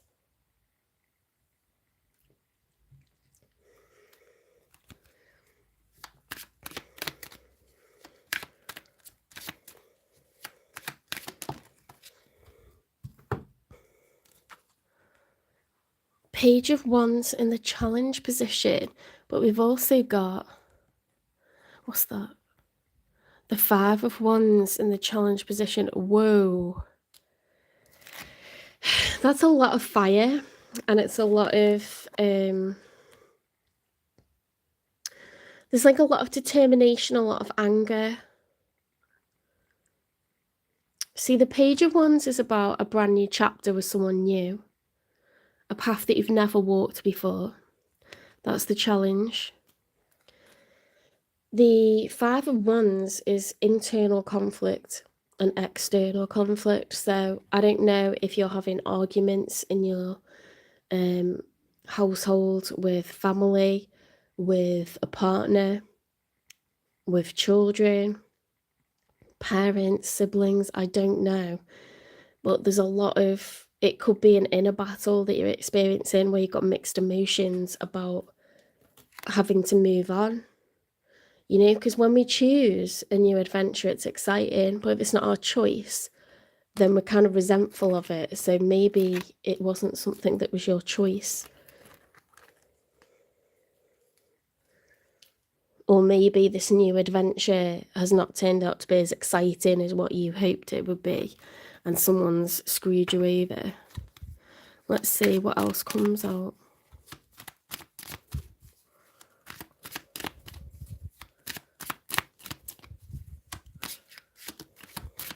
I'm already on the Prosecco, guys. Like, I'm toasting the new year with you.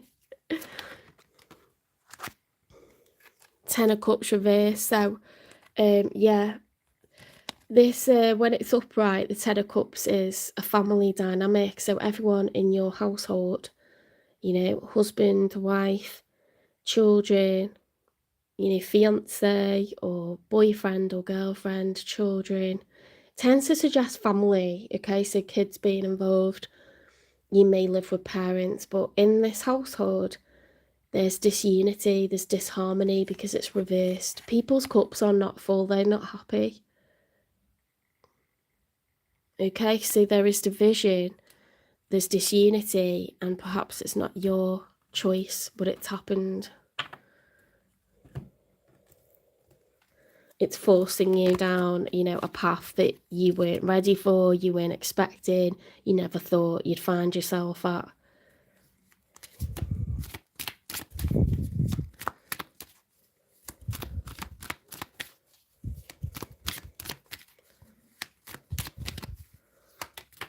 Life really can be unexpectedly shit, can't it? It can really come out of nowhere.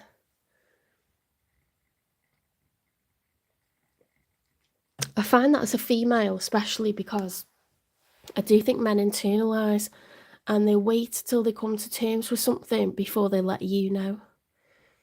And I find that to be really selfish, actually, because I do feel like as soon as a woman starts to feel different, she tends to talk about that. Maybe I'm generalising and maybe that's not true and it's just how I deal with things, but I'd rather say straight away to my person as soon as I start to feel differently, because maybe we can work on it, maybe we can sort it out, or maybe I just need to be honest with them because I know that I don't, you know, feel good. But I do feel like men keep it to themselves. They reconcile it with themselves first and then they let you know, and it's a total shock. I do feel that that's like something that men do. I think it's a fundamental difference between the sexes.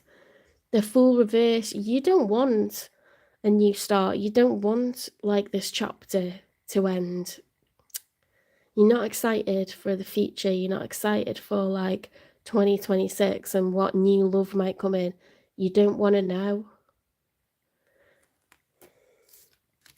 maybe you don't want to take that leap because it's a huge risk, and at the moment your heart's already hurting.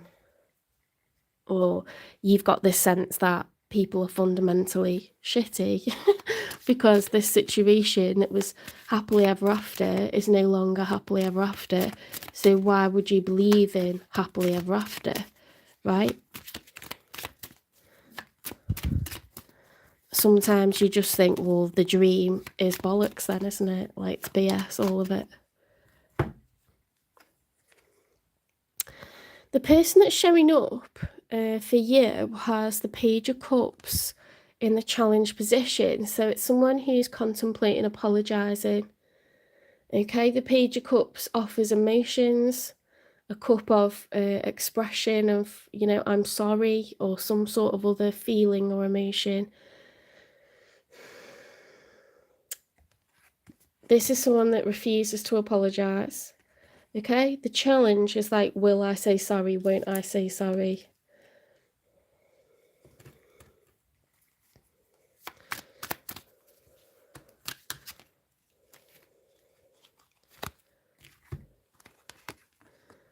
We've got the King of Swords reversed and the Seven of Wands. So, I mean, without looking too closely, the colours, the weather that we've got, it's pathetic fallacy. Look at that thunder. You know, total drama, total destruction, stormy, dark, wintry. The King of Swords, when it's upright, is heavy Aquarian energy. It's air energy, Gemini, Libra, Aquarius.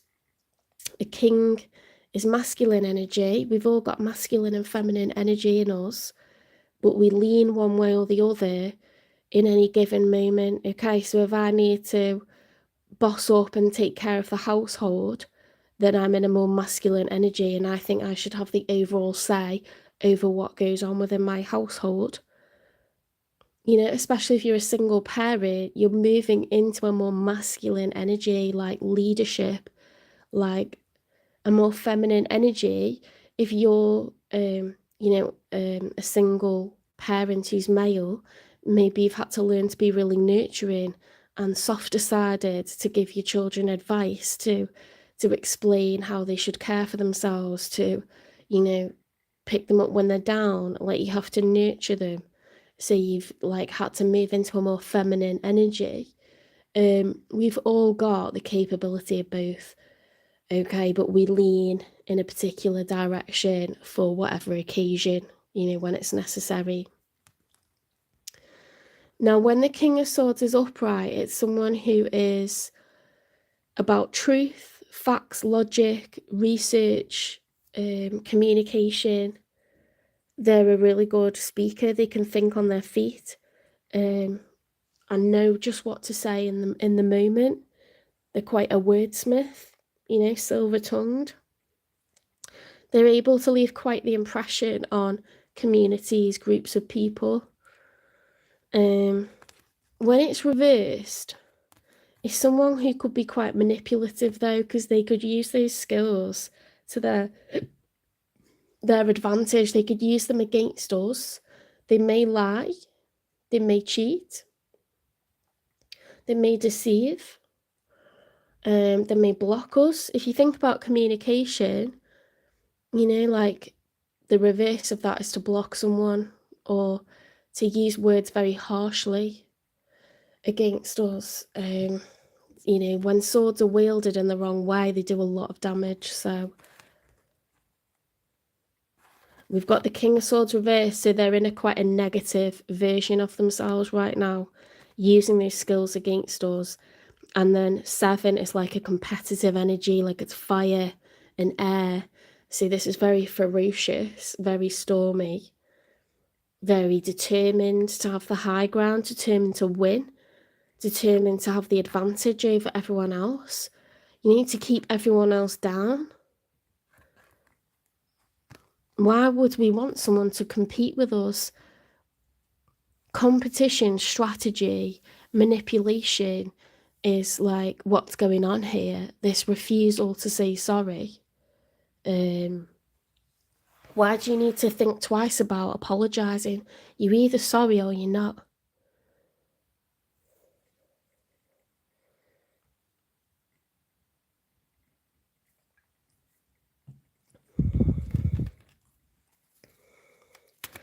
Could be like a victim mindset, you know, someone that manipulates the situation and sort of flips the script and makes out like they're really upset with you.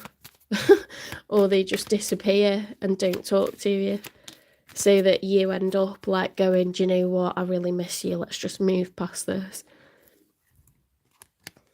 King of Cups. So at this point, it's a much softer energy. We've got fluffy clouds, we've got dolphins, we've got a nice furry, you know, tactile outfit. Everything's softer, everything's calmer. You know, his facial expression, he's not showing his teeth like a rabid dog. He's calm, he's composed, he's sitting still. He's got a cup of emotion, it's upright. See, this is someone who's like really calmed down. They're really trying to exercise empathy, patience, understanding, be open-minded, be forgiving, apologise if they need to apologise. It's a total change, you know, the sun has come out, the sky's cleared.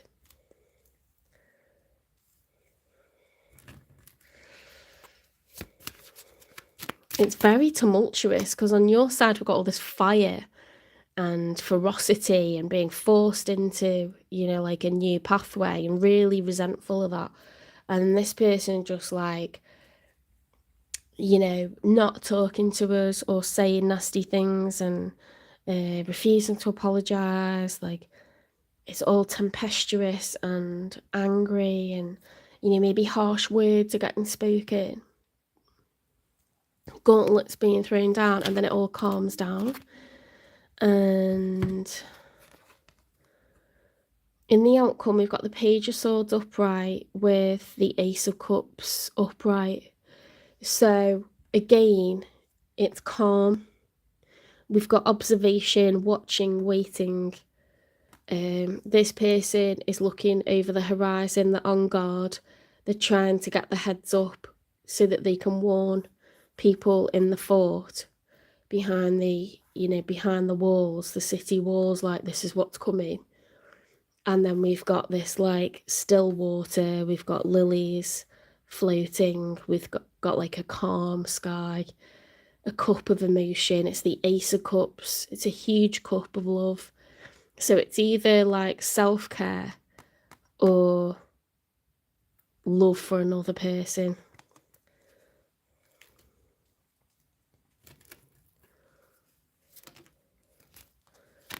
Now we've got the Five of Cups and it's reversed.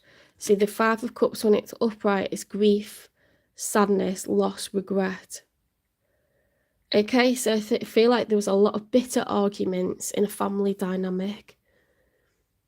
You know, crying over spilt milk, depressed, regretful, grieving. You know, things that absolute worst over what is, you know, meant to be a period of celebration and family and closeness and comfort. You know, we've actually had like horrificness. And there's a sense of like recovery from the grief. So that would suggest to me healing rather than being in love. It suggests healing, regeneration, cleansing, self-care, and trying to get through the grief, the loss, the sadness, the regret. Let's get one more because they were a combination. That was by itself, so we get one more. It's 3 for you, 3 for them, 3 for the outcome.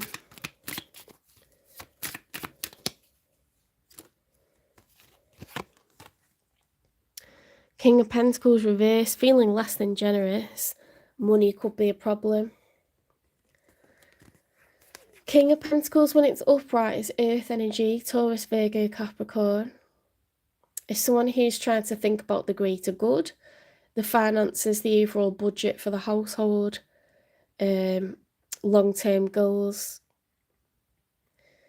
It's also, whether you're male or female, it's a card of generosity, lending money, you know, giving money to children, being a strong provider. When it's upright, it's really positive, you know, able to create a beautiful home, really nice environment in which to thrive. when it's reversed, it's like the pentacles are falling out of the bank account, you know, or feeling less than generous.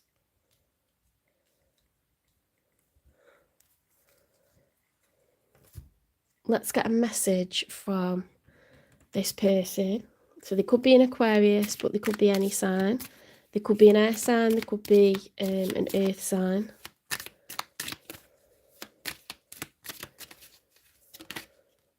Let the past go. Can we rewind time and go back to before we were both broken down by life?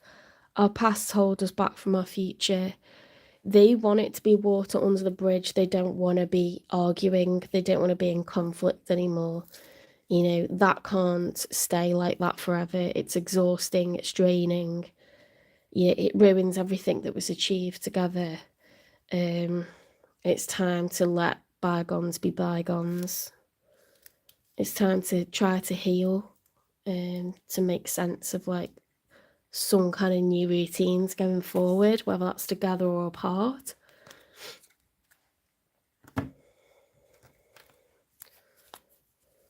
Especially where there's children involved. You know, if you can't do it for the other person, do it for yourself so that you're not feeling ill with anger all the time. Do it for your children. I know you from somewhere. So 6 of Cups, like this person knows you better than you know yourself, okay? Because you've made a life together. You've possibly shared decades together if you've got children. You know, children don't have to be young, they could be grown.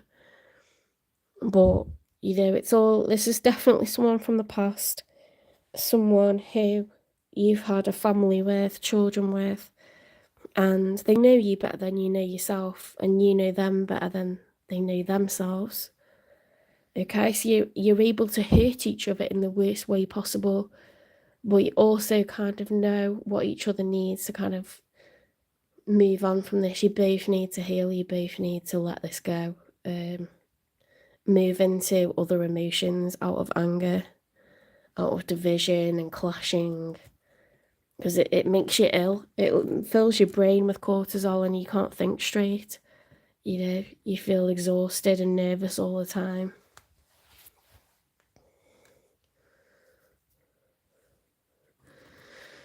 Okay, what is the messy truth? Let's have a look. This is a new clarification deck.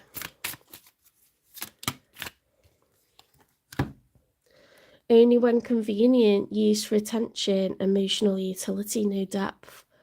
Okay, so either on your side or their side, one of you or both of you feels like, you know, like you have not been consistent with me. You turn your attention to me when it suits you. You know, it's like a light switch on and off.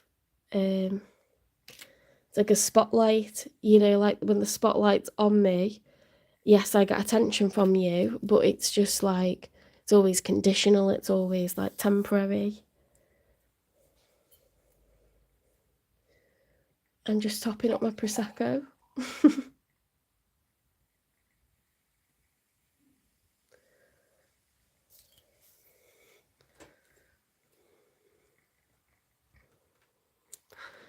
What is the karmic lesson to be learnt from this then?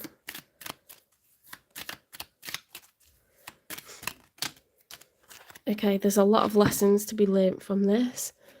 Compassion over judgment. Everyone is fighting their own battle. Okay, so it's just like I said earlier in a previous reading. It's not angels and demons. It's not light and dark. It's not a good category and a bad category. It's not a villain and a victim category. You know, we've all got stuff to work on within ourselves. And in any relationship, someone has at some point caused you happiness. They have at some point impressed you. They have at some point, because you wouldn't have entertained them otherwise. You wouldn't have married them. You wouldn't have had children with them. Something about them, some qualities were really nice.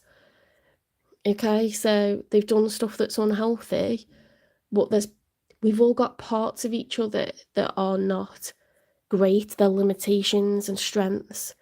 We all succumb to temptation at some point. We all let ourselves down and say stuff we don't really mean at some point. I'm not saying it doesn't matter what someone's done. I'm just saying, particularly where you've got children involved and this is the father or the mother of your children, you can't just paint someone as a villain because that's unfair.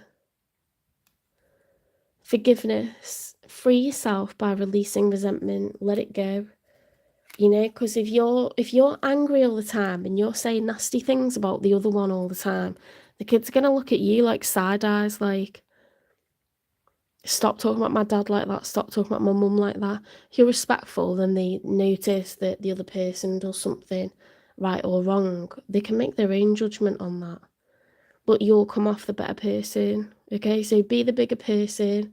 Remember what was done for many years that was very loyal, very faithful, very hardworking, very resourceful, you know, expressions of love, and don't just write it all off, you know, and rip all the receipts out the, like, checkbook, because that's not fair. You know, when someone's been loyal for, like, a decade, 2 decades, 3 decades, you can't just whip it all out and be like, and that never happened, and you're just this or you're just that. It's not true, is it? Think about the amount of time that was spent out of a person's life putting in. Lessons and loss. Letting go makes space for new beginnings. It certainly does. You know, okay, it's scary because the future's question marks. We can't see the future. That doesn't mean it's something bad. It could even surpass what you've experienced to date. Trusting after betrayal. Healing takes time. Yeah, that's fair. We can't be really giving and forgiving straight away. It takes time because we're only human. Ego versus soul. Choose wisdom over pride. Yeah. You might feel like foolish. You might feel like it looks really bad to everyone that you got cheated on, or it looks really bad to everyone that your spouse wants out of a marriage. But to be honest, like, is that really like what matters to you the most? Because it shouldn't be.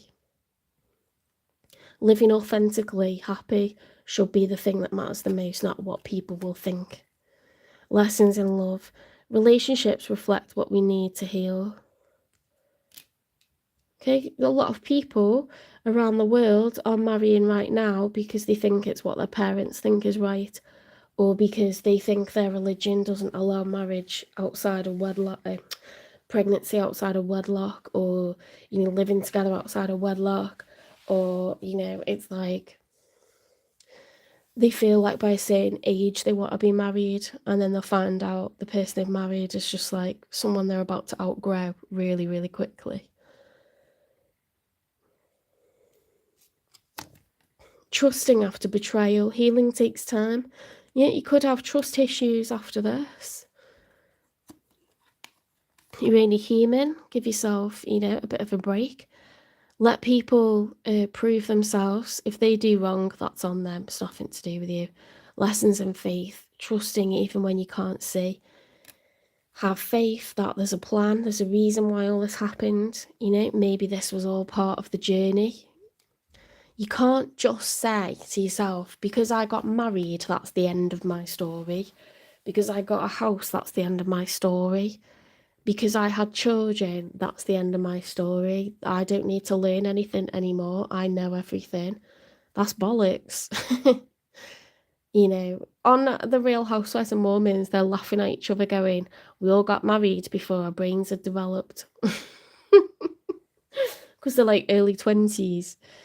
And they're realising, like, they've made huge commitments that they can't live up to, they can't fulfill. And it's to people they didn't really know well enough at all. They weren't finished growing and evolving.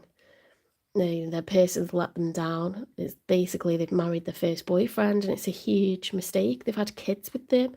It's a huge mistake. You know, they're in way over their heads, and it's because of their religion. So there's people making a mistake right now because they feel under pressure. No, I'm not saying that you married for any of those reasons. You could have both been completely in love. But it's not fair to write off years and years of loyalty from someone, years and years of them going to work every day, coming home every day, like loving their children, to just say, no, you're the bad guy now. That's not fair.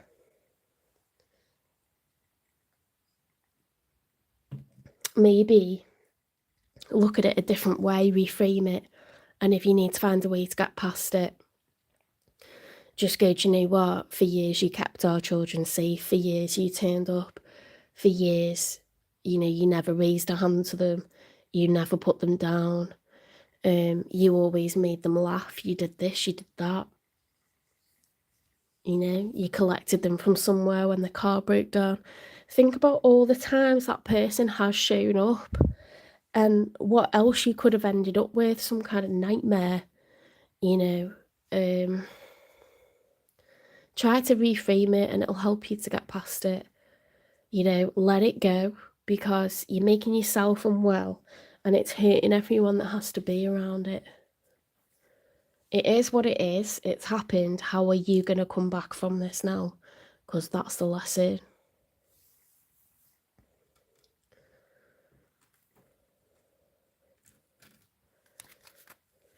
And it's not easy for me to say it because I've done it. I have done it. So I've done it lots of times. Even when there's kids not involved, even when there's not mortgages involved, it's fucking hard.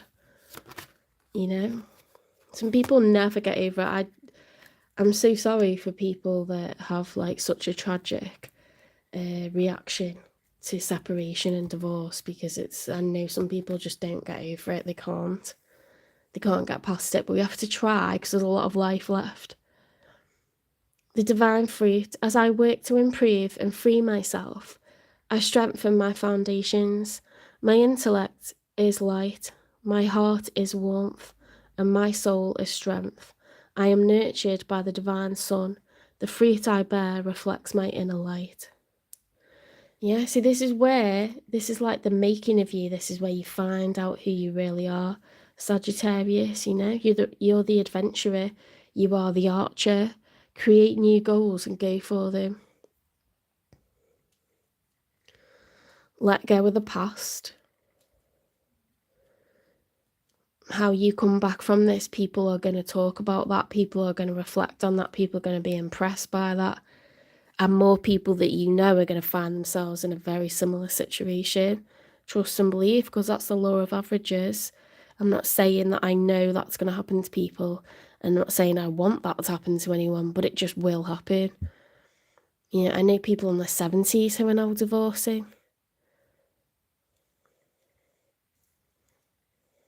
There's a lot of life left to live, so if you're not living authentically happy, you've got to be honest about it. But try to express gratitude for all of the years that someone's put in where they have done the right thing, where they have shown up, because there's people that have never done that. There's kids that have never known who their mum is. They've never known who their father is.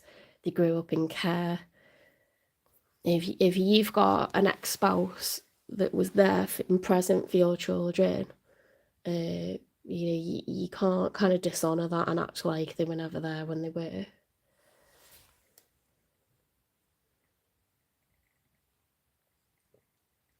That's not fair.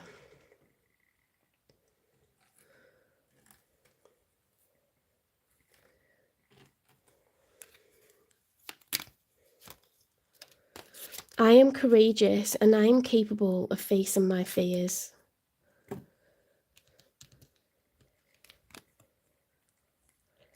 Write down something that you fear and one small action you can take to slowly overcome it.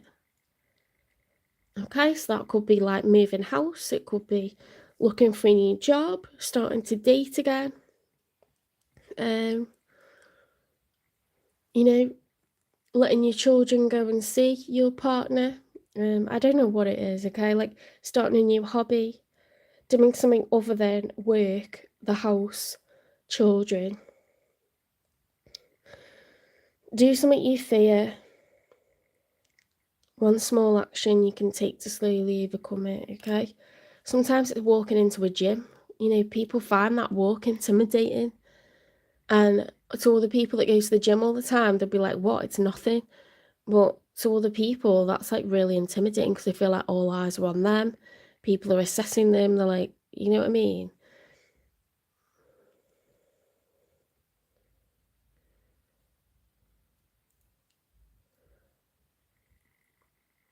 You might feel like after so many years, you've got no confidence over what your body looks like now. Maybe you were someone that used to be incredibly confident about what you look like. We all change constantly. What we think of ourselves constantly is up and down. On any given day, it can be different for no reason. um, Sometimes being like learning to be by ourselves and not need to be half of something is like a new thing for us that we're trying to like understand and work through. Just because it feels weird and we haven't done it before doesn't make it wrong.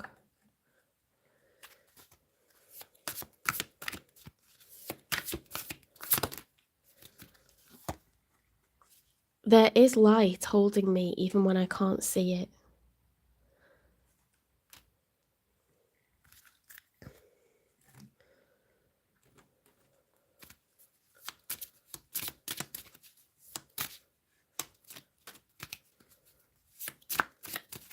You are of the universe, As humans, we often have this existential crisis and we think we're so separate from everything.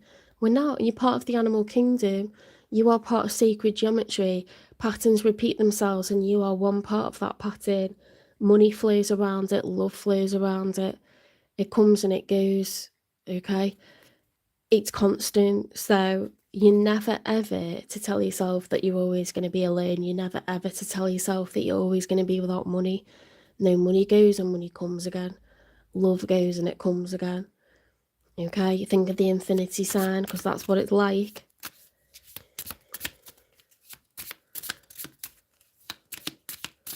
It's a moment in time and you have no idea what's around the corner. You have no idea. And some of that is wonderful, wonderful stuff that's just waiting to happen to you.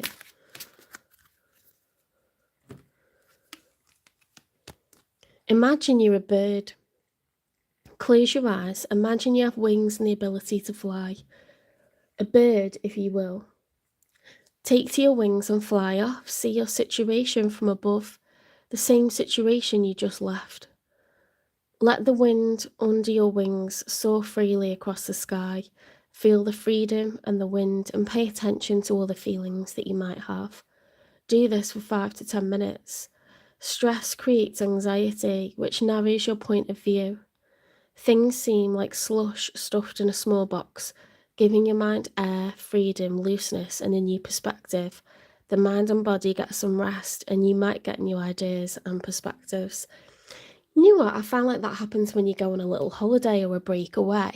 You kind of get out of the routine, don't you? When you're in that daily grind of going to work, taking the kids to school, doing whatever, the weekly shop. When you go on holiday, it's like you're outside of your own life and you start thinking, where am I at in my life? What do I want? You get to like refocus, redirect yourself. Sometimes it happens when you watch movies in a different way, in a smaller way, but it shifts your whole perspective on stuff that's happened. And it can be like really healing. Like, I really want to watch Avatar because I feel like really epic movies,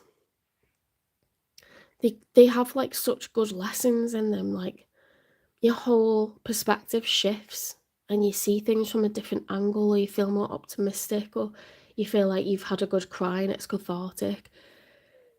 There's loads of different ways to like, take a different look at stuff, be the hanged man, be in that energy. Sometimes when I see people like really struggling to get along the pavement and they're in like my local village and they're really like in a lot of pain just to take each step, I just think, God, I'm actually so lucky, and that shifts my perspective. Or I see people in a war zone or someone that's been abused or something, I just think, God, like, you know, let's put everything back into perspective, like, seriously. There's loads of different things that you can do. You can reset yourself, the way that you've been thinking, and suddenly feel really lucky, really appreciative. I remember when I was really down in my 20s, I was going on a night out and I was really struggling with like a serious breakup. And the taxi driver said to me, I can't tell you much, but in a year's time, your problems will be very different ones. You won't have the same problems in a year's time. And it was like really like good dad law of like a random taxi driver. I really appreciated it. But it's true, right? It's so true.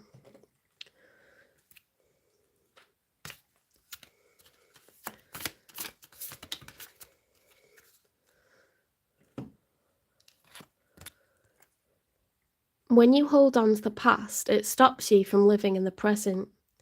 Release any old hurts or worries or regrets. Commit to being in the here and now. Forgive yourself for where you think you may have been wrong. You deserve inner peace and let it go. Yeah, no one deserves to live their life miserably, not one single person. So you've got to, you know, let stuff go for your own sake. You know, reframe it, think about it a different way, don't think about it at all for at least a little while. Put something on the TV that is going to make you laugh, even if you're guilty for laughing. You shouldn't do, because everyone needs a breather from being miserable sometimes, you know? Even if you're grieving someone passing away, you can't be in that state constantly. It makes you ill. It's not good for you. And that person wouldn't want you to be like that. They would not want you to be like that.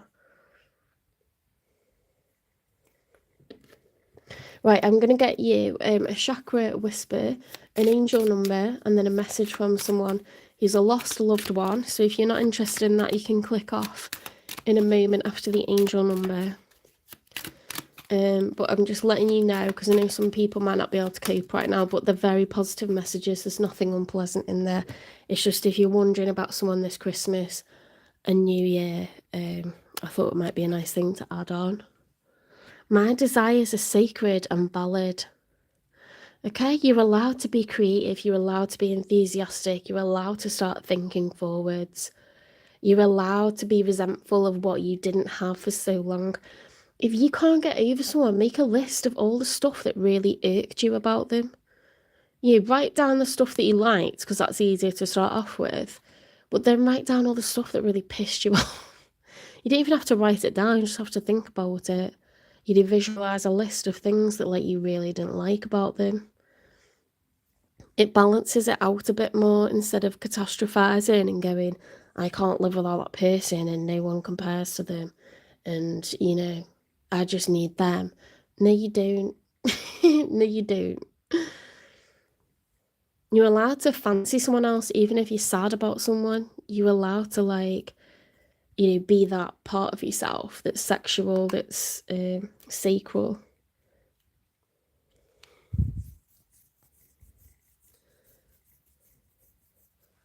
Right, let's get you an angel number, and I'm going to get you divine timing actually for new love. 1010, it's up to you.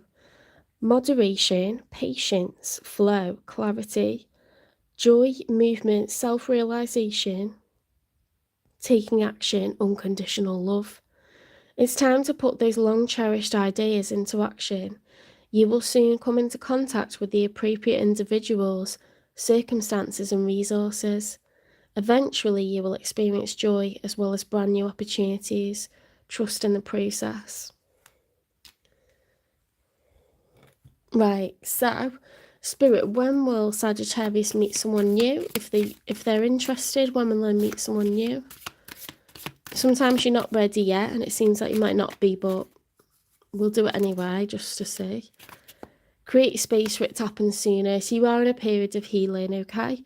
It's okay not to want to be involved with anyone. It's okay to miss your person. That's not illegal. You're allowed to do that, okay? You're allowed to be upset. But give yourself some time, some space, okay, to like get used to being you. Have an eat, pray, love year. Travel, you know, broadens the mind, gets you outside of your own routines, lets you see things from a bird's eye view. What advice would you give someone else if it was someone else in this situation that came to you and said this has happened? What advice would you give them? You know, step out of it and get out of it, because you're too emotional about it. You're too far in it to kind of like see things clearly.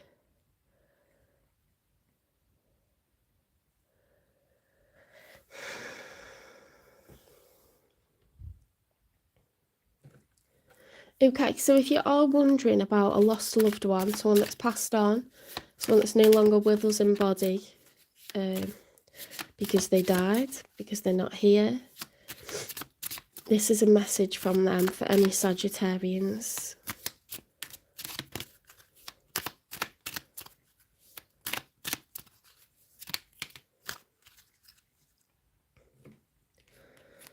Okay, you've got a few messages. Know that I feel good and my soul is enriched with new learning and understanding. The birds singing, the light breeze you felt at the most unexpected moment, they are signs of my presence with you. I know this time apart is hard. I know that you miss me, but I am with you every day and through the darkest night. That's very sweet. If you liked this reading, please give it a like, share, subscribe, follow, repost, support the channel, hype the channel, and I will see you in the next one. If you wish to donate, there's a link in the channel description. However, a lovely comment is also welcome. It keeps me going. I'm a full-time high school teacher. You know, I do this as extra, so I work really hard doing a full-time job and this on top. So any likes or loves, positive comments, encouragement, let me know if it resonates, keeps me going. I check every day for updates. If you want a personal reading, they're £18. You can email me, it's jen3585@gmail.com, or you can direct message on TikTok or Instagram. Memberships are starting in March. Members will get a finance reading and a health reading each month worth £18 each, but there'll be both of them for £5.99. So yes, it'll be £5.99 each month. You get 2 readings, they'll be each worth £18. Huge saving, and also a How to Read Tarot series as well. So you're getting a lot for your money. It can be really nice to have readings that aren't love related as well, if you're absolutely sick of talking about, you know, who's coming in for me, and like you don't want love and you're not interested. Sometimes it's nice to focus on yourself and where am I going, what's happening with me.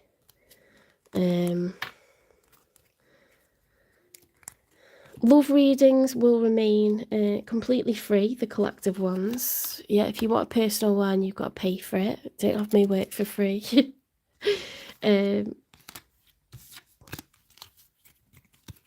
We are moving on to Capricorn next.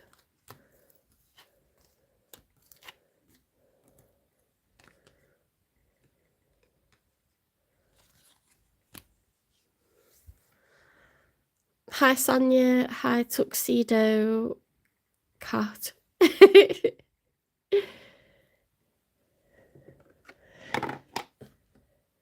Would Tuxedo Cat be a tomcat? Or Mr. Mistopheles? Magical Mr. Mistopheles. If you've seen Cats the musical, you'll know what I'm talking about. I don't like a musical normally, but Cats is the best thing I've ever seen in my life. It's too good.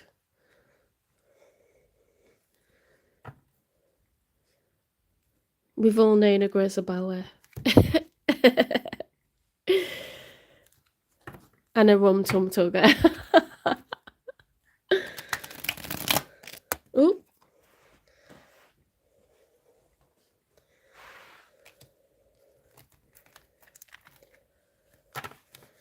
I'm thinking about doing bonus finance readings tomorrow for everyone. You know, like by zodiac sign. So watch out for that. Like a New Year's gift from me.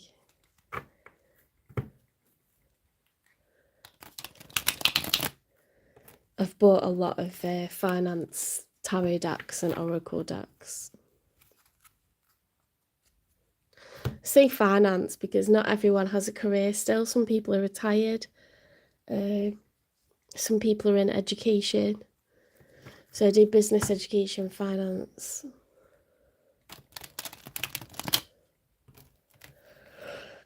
Life purpose. What's your true life's purpose? Because you can have a job, but you can hate it, can't you? A job's a job.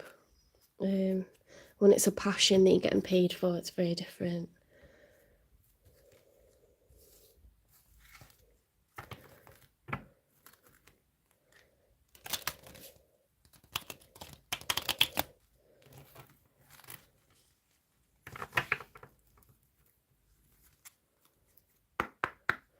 Okay, spirit guides, universe and angels, please stand beside me and guide me for Capricorn's highest good. How is Capricorn feeling in this first week of January 2026, because we're looking at the week ahead, with regards to when they're thinking about, dealing with or manifesting in? 3 cards for how Capricorn's feeling, first of all, please.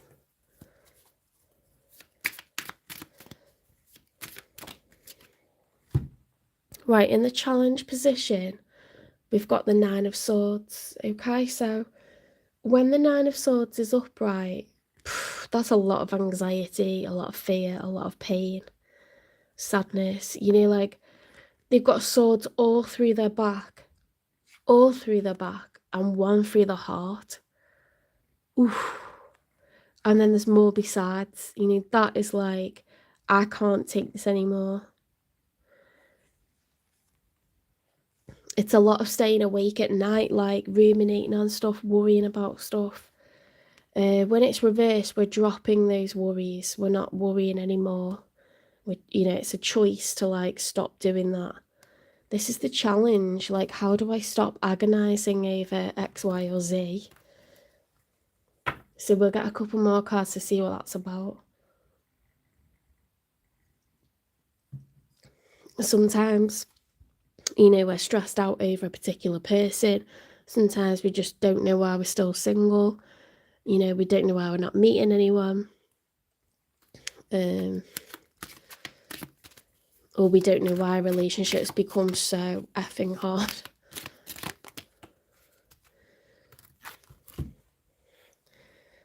Okay, so we've got the 6 of Wands. The 6 of Wands upright is it's victory, success, recognition. You know, feeling celebrated, feeling worthy, feeling noticed. In a love reading, this is that my person's just told me that I look good today.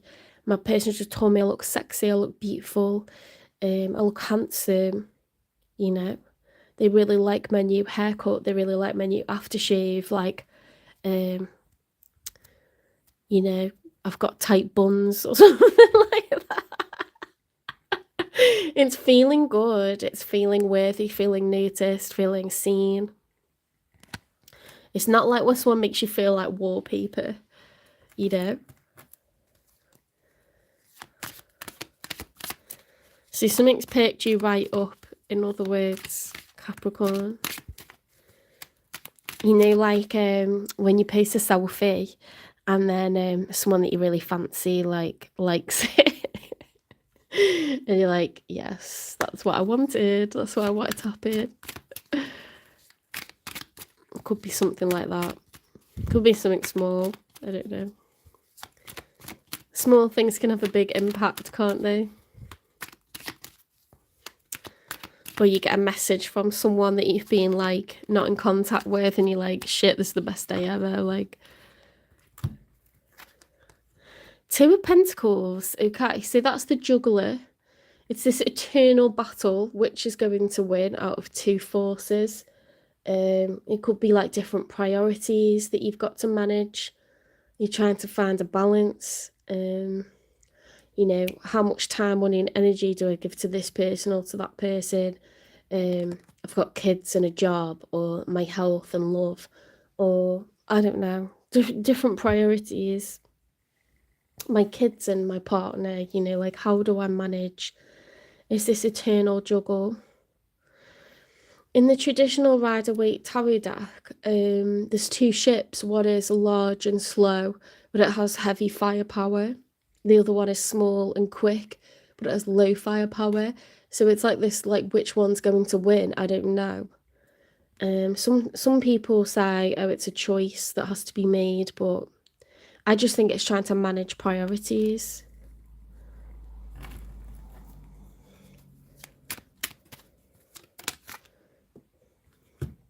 Right, in the challenge position, for your person, the one that's showing up for you, we've got the Star card. So the Star card can be healing and or wish fulfillment.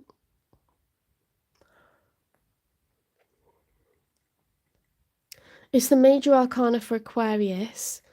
Usually it's about cleansing ourselves, like washing ourselves, washing our sins away, trying to rejuvenate ourselves, recover, you know, healing. But it can be wish fulfillment. What is it that I want? Am I getting like the thing that I've desired for so long? When it's in the challenge position, it's like it's either about recovery or I'm getting the thing that I want. It's like, am I going to heal from this or am I going to get wish fulfillment? Let's see what else comes out for them, because it's a bit of a mystery, that.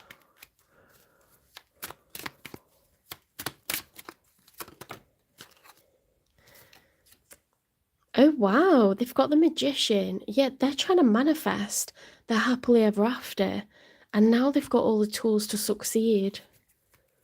They've got all four aces: the Ace of Cups, the patience, the understanding, the ability to see, you know, how other people might feel in a scenario.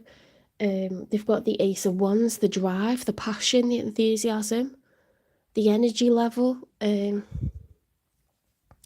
The Ace of Swords, the intellect, the strategy, the knowledge, the research, the planning. The Ace of Pentacles, investment, income, time, you know, like the generosity. So they have all the tools to succeed, to make what they want a reality. You know, if you dream of living in another country, that's not so like far away. You can make it happen. If you dream of getting a job in a particular company, you know, eventually, like, you might succeed. Maybe not the first time. Maybe if you're trying to get onto a particular course that's professional and you get rejected the first time, maybe you get it the second time. Things are within reach, you know, not everything's so obsolete. Like, this person has the tools to make what they want a reality. You know, that could be like, I want to marry this person, I want to be exclusive with this person, I want to move in with this person, because we're talking about love. This is a love reading. Yeah, I want to start a family with this person, whatever it is that they want, even if it's like a date. I do feel like it's something more than a date. It's something where you already know each other, I feel like, because there wouldn't be that much pain. And then this sense of huge victory, and then like, oh, how do I manage priorities or find balance here? And they really want this. It's not like, oh, I've just met this person. It's like, I really want this. So I feel like it's something a bit more, you know, like you already know this person, you already know each other. Maybe you're already involved. for there to be a bit of drama and a bit of like goals, aims. It's not so shallow, it's not so early on. The Nine of Cups, what is going on? So the Nine of Cups is like when you're content, when you're happy within oneself. You know, 9 is a single energy. It's like, I'm me and I'm happy. 10 of Cups is everyone in a family is happy. Everyone living under one roof is happy. Their cups are full. Sorry. 9 of Cups is like, I'm fine. Like, I'm fine as I am. But I wouldn't mind being in a relationship with something. It's like a vibe like that. Like, I don't need another person. Like, I'm fulfilled, like, by myself.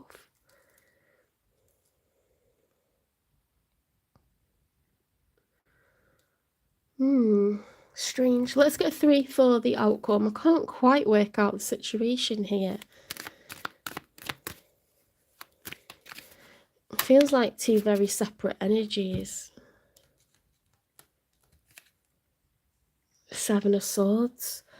Deceit, betrayal, lies. Someone with a plan. Someone who's like, you know, got a third party on the go or wants to leave. And they're going to bamboozle, you know, their partner with something, or they're trying to sneak out the house to meet up with their other love. Like, 7 of Swords is not cute. Like, that's in the outcome.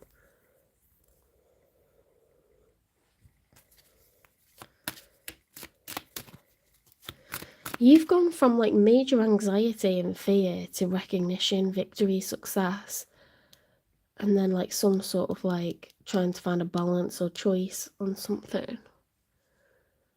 They've gone from like manifesting something to being single.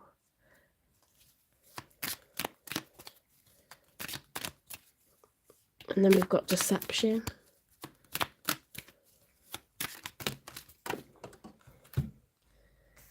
Right, a few cards have come out. Let's have a look. I've got a combination of the King of Cups reversed and the High Priestess reversed. That's a lot of water energy. If they were upright, it'd be someone who's like really got an open heart chakra. They fully trust in the universe's divine plan. You know, that everything's going to work out for the best. They're calm. They're serene. They're forgiving. Like, bygones be bygones. Water under the bridge. No grudges, no bitterness, no resentment. You know, very generous of heart. Emotionally intelligent. They know how other people are feeling. They're calm. With them being this way, it's like, I have no faith that the future is in God's hands. I don't believe that everything's written in the stars. I don't know how things are going to go. I'm pissed off. I'm hurt. You know, why has this happened to me? Like, I hope, you know, they burn in hell. Like, something really, like, atrocious. Like, horrible, nasty thoughts. Unforgiving, you know, full of, like, resentment, bitterness.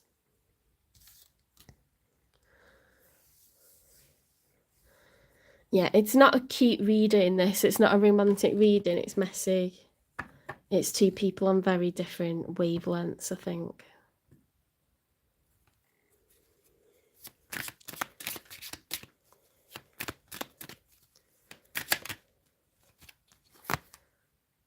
The 5 of Pentacles, being left out in the cold, feeling a lack of time, money and energy from someone.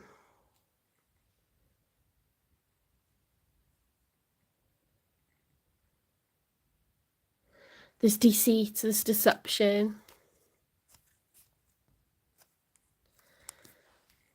Let's get a message from this person. And then we'll get the messy truth. Emotional intimacy. I'm afraid to truly open up to you. Being raw and authentic with my emotions is something that I'm still working on.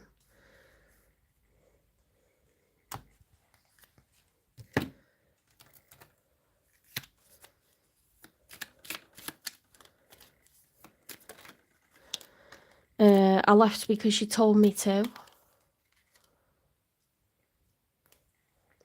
Yeah, maybe that's it. Maybe there's so much pain and anxiety. It's like, do you know what? Just fuck off out of the house. So then it's like, do you know what? I've empowered myself, or I've ended it and I feel good. Well, that's only momentary. Then you kind of find yourself in a situation where it's like, what do I do now? Do I go back to them? Do I forgive them? Or do I, stick with what I said, like my principles? You never forgive them or wait a significant period of time to sort of see if they change their game. Like, I left because you told me to. That makes sense because they became the 9 of Cups, which is like a single energy. Like, I'm single and happy. I don't need anyone else. I don't need to be in a relationship. Like, so what? So,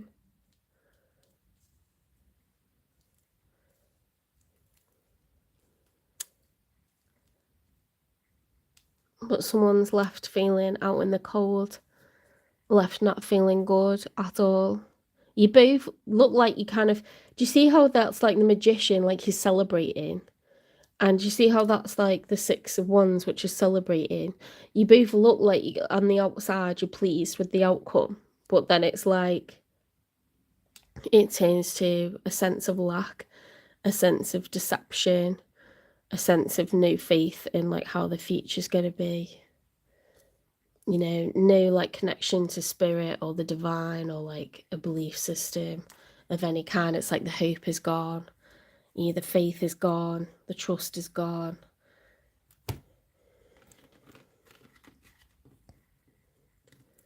Let's get the messy truth.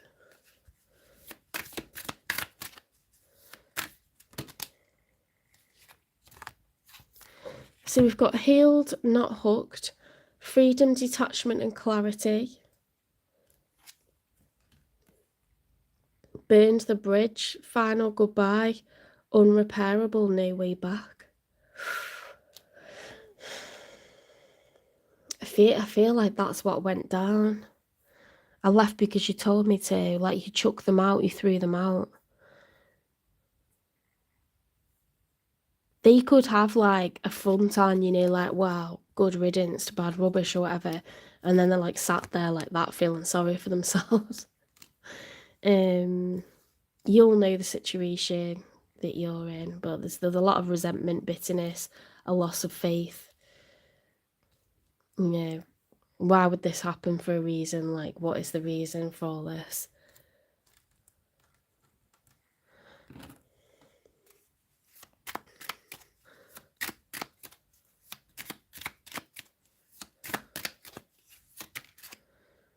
Evolving beyond the past, so the ability to let things go. You are not who you once were. Okay, just because you feel like embarrassed that this person treated you so doesn't mean you have to like carry that as your identity. You know better now. You've got higher boundaries now. You wouldn't ever like suffer a fool now. You wouldn't feel sorry for someone now. You pity them, or you'd like recognize that someone has issues but love them from afar because you don't need to take that on.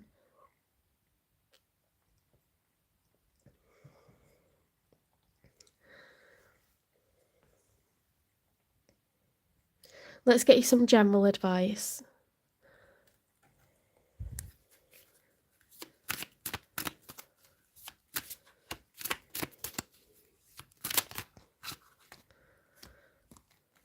Courage. I am stronger than fear and bigger than doubt. I am light and I remain light. I trust in God and stand tall before the tests of life. I grow and become wiser through every challenge. I'm a being of new life. Everything turns to light. I work to improve myself, embrace all that life brings to me, and transform darkness into light. I allow myself to grow and become stronger.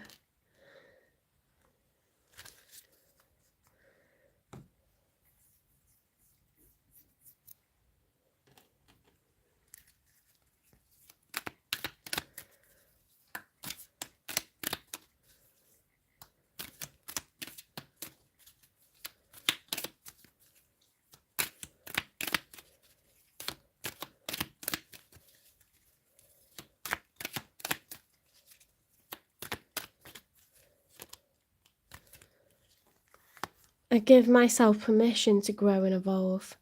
Try a new hobby or activity you've been interested in.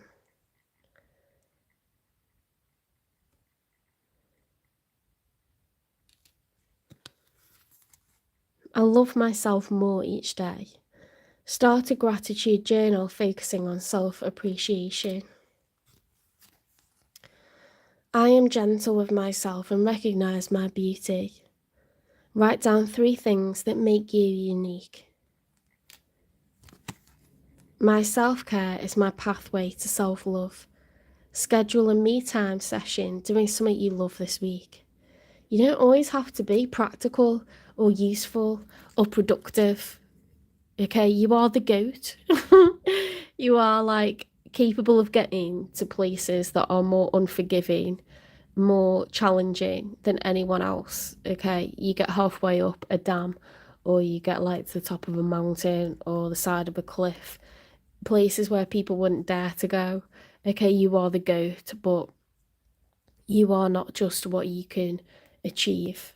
Okay, you deserve to like be and find that spiritual part of yourself, that sensual part of yourself, that emotional part of yourself. You don't have to do things because it's productive. You can do things because it's just nice.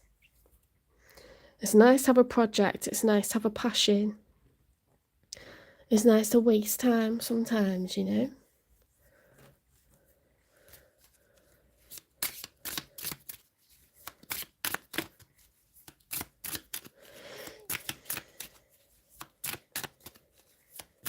We work to live, we do not live to work.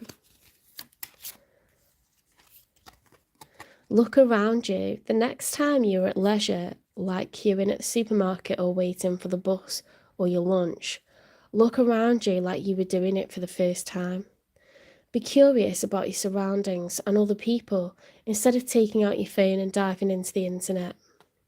Hanging around on Facebook stresses your brain more than working. Give your brain a rest whenever possible so that you can experience yourself as part of the world around you at peace and at present. That's true, you know. I've been getting into a lot of internet arguments and I said I was going to stop doing that. But it's like I'm not even looking for that.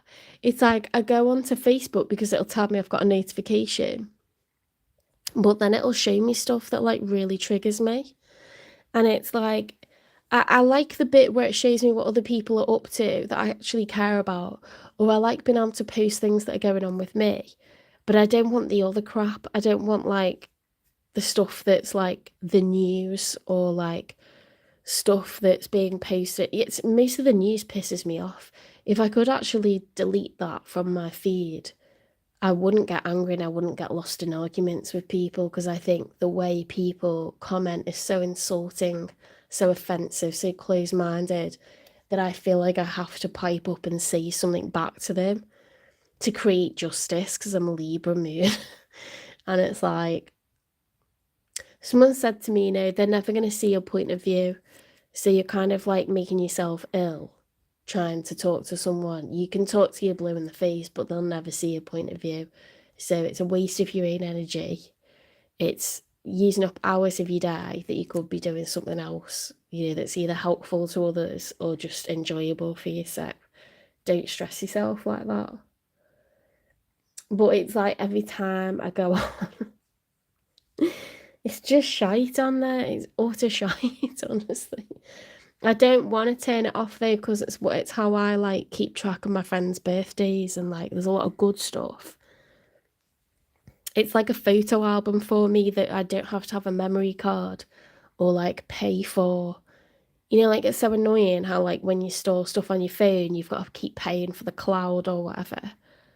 When it's on Facebook, like it's just stored there, isn't it? Like it's unlimited space. So I'm using it for the photos really and the memories, but it does wind me up. It really like I really need to work on that. I need to stop getting into arguments with people that, you know, they haven't got the brain capacity to like understand where I'm coming from. They don't want to. They don't want to see where I'm coming from. They think what they think because it suits them. Not because it's enlightened or that open-minded or, you know, any of that. It's a trap, and it keeps you on there, you know. So maybe that's part of the Facebook offering, you know, like it's something that's going to trap you into it. I need to see it like that, really. It's a time trap. Maybe that's why they do it, yeah, because like they allow stuff on there that you think that's not like in line with your policies at all. That's not in line with British values at all. Not at all. And they allow stuff to be on there because then you engage with it and it keeps you involved in it. Otherwise it'd be obsolete, wouldn't it? That's what it is. It'd be obsolete.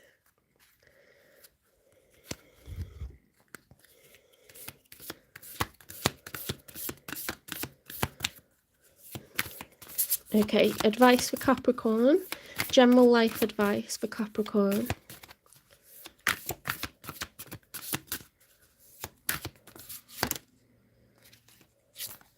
I am not my thoughts. I am the one that notices them. Okay, so you can be conscious of what you're thinking, and you can consciously choose to disregard it, to break the habit, or to focus on a thought that you think is a very positive one. You are the master of your mind, okay? So don't let it rule you. Make sure it's the right way round. Let's get you a message from the universe.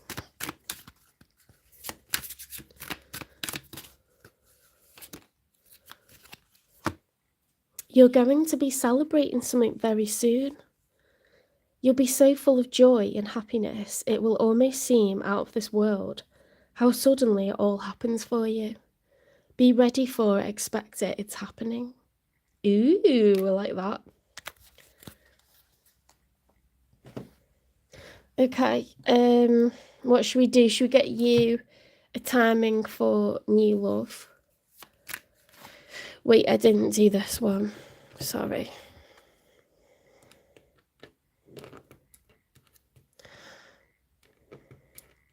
I can't pick it up. That's ridiculous. Come on now, behave.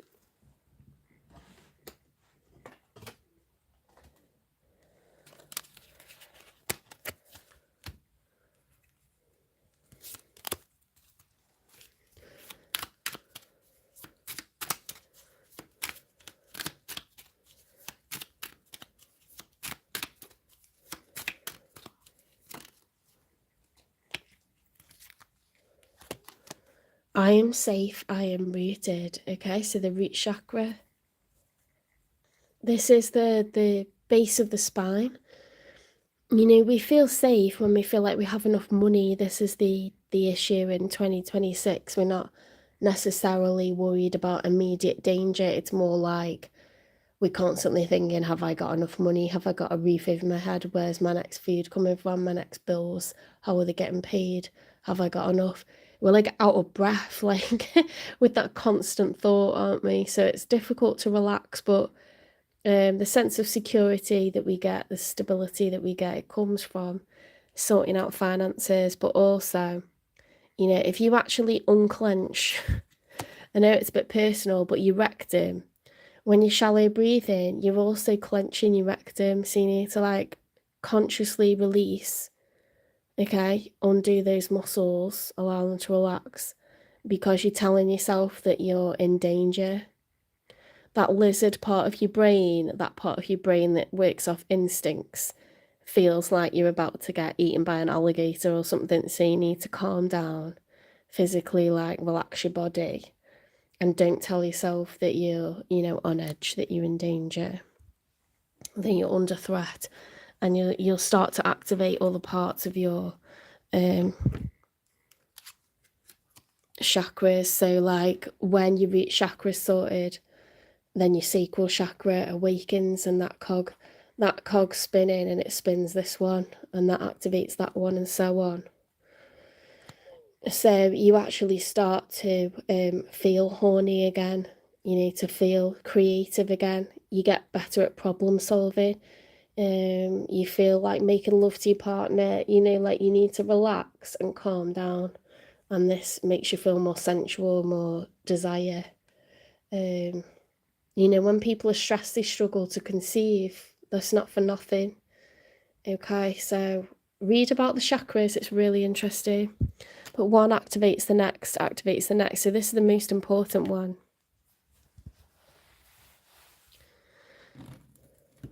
Let's get you a timing for new love, then an angel number, and then a message from someone that's passed away. When will Capricorn meet someone new, please? Because it seems pretty toxic, what you've been involved with, or, you know, completely done. So let's look for something new.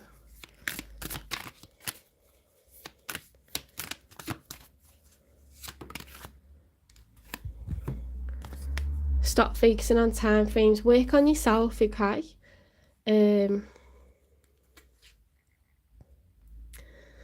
Loving yourself, recognise your own beauty, self-care, think about what you're good at. There's something really good coming in for you. You're going to be celebrating something very special soon. You'll be so full of joy and happiness. Okay, so maybe that's love, maybe it's success. I don't know. Okay, but something good is on its way to you. So you need to like be in full control of your emotions, calm yourself down. Don't feel anxious, don't feel fearful, because you've got no need. It's not serving any kind of purpose, so consciously undo that in your body.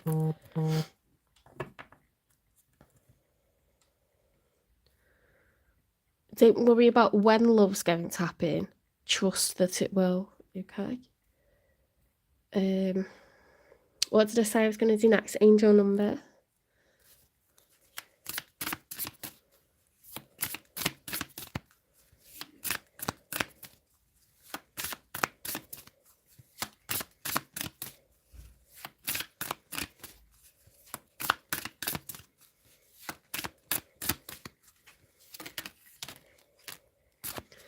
Okay, so we've got 0550.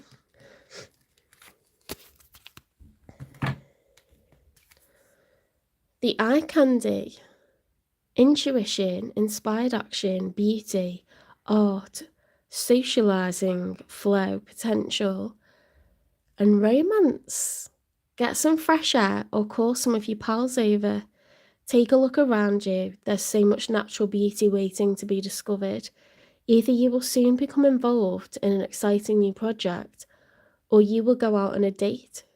Put your charisma to use everywhere. Spread your charm around. You got so much to offer, Capricorn, that people are going to lap it up. It's just a case of you making it available to them. Okay. Okay, so if you're not interested in this, you're welcome to click off. But this is going to be a message from someone who's died, someone who's passed away. It could have happened recently.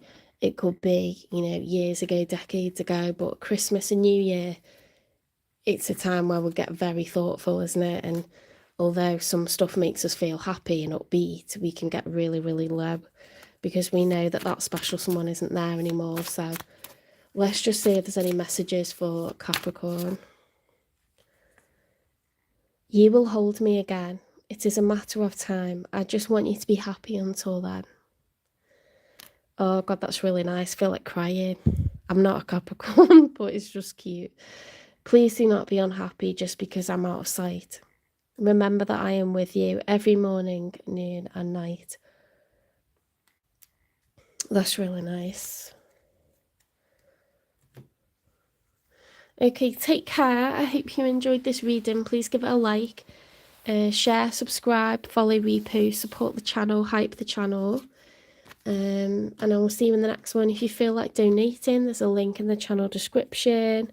You can always do a super chat. Super thanks in like videos that I post as well. Or just a comment to say, you know what, that really resonated with me. Because I know money comes and it goes. Sometimes I can be more generous. Sometimes I've got to be a bit tighter with money. It's just how it is. You know, that's your That's your prerogative. You've got to manage your finances accordingly. Memberships will start around March time. I've got to wait for my tax number to come back from the US. It takes a long time, it takes months. So that's put a little bit of a delay on things. But if you're a member, you'll get a monthly finance reading worth £18, a monthly health reading worth £18, and a How to Read Tarot series worth that or more, all for £5.99. So each month you will get all of that for £5.99. So it's an absolute steal. And sometimes it's nice to focus on things that are nothing to do with love. Love readings will remain completely free, the collective ones. They'll be weekly, like they've always been. So none of that will change. If you can't afford a membership, it's no problem. I just appreciate your support, to be honest. Your encouragement, your praise. I love it all. I check every day for notifications. I love what I do. I do it as well as a full-time teaching job, so I do get tired, I do get run down, but I try to be as consistent as I can.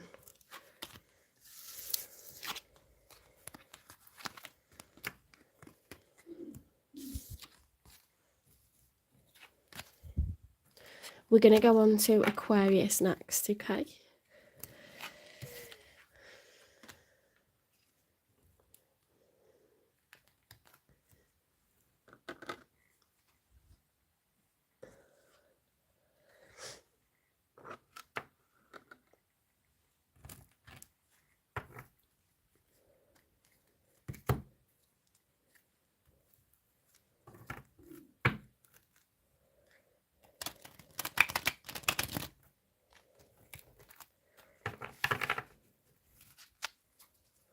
Okay, a couple more shuffles for Aquarius.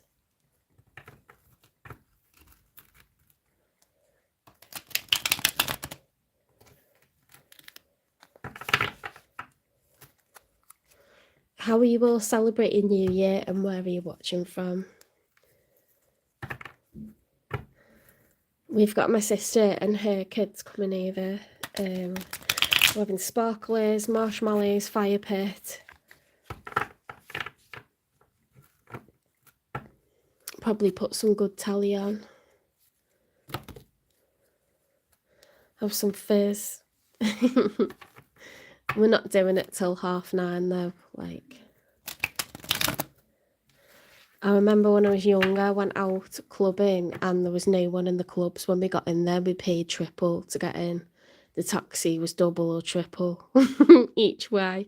It was a disaster. And they're like back in the day when you have like no money because you're young.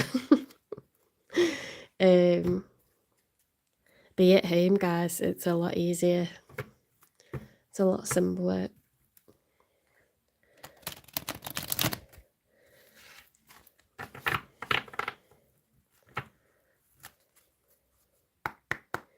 Spirit guides, universe, and angels, please stand beside me and guide me for Aquarius's highest good. How is Aquarius feeling in this first week of January 2026? Because we're looking at the week ahead. With regards to one they're thinking about, dealing with, or manifesting in. 3 cards for how Aquarius is feeling first of all, please.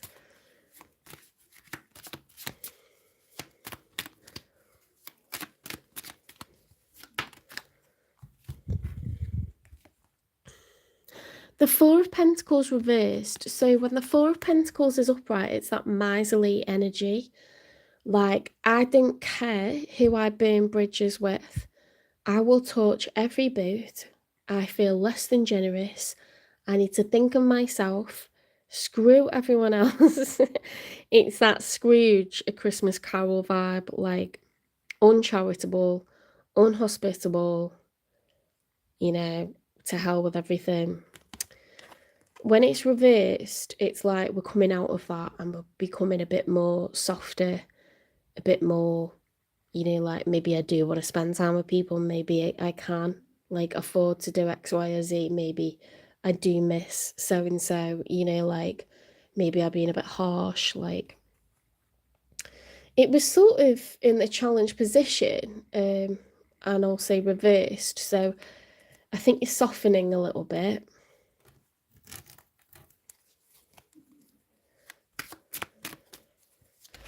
Let me just put my starlight on because, you know, we've got to spread the Christmas, New Year joy.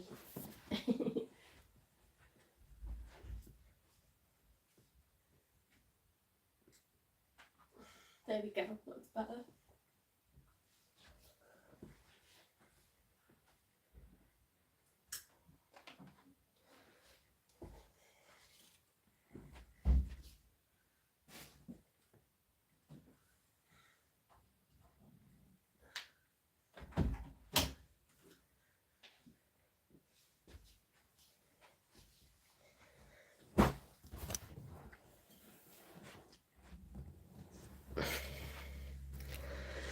Right, so next we've got the Queen of Wands upright, the Ace of Wands upright, and the Two of Cups reversed. Aquarius, what is this about?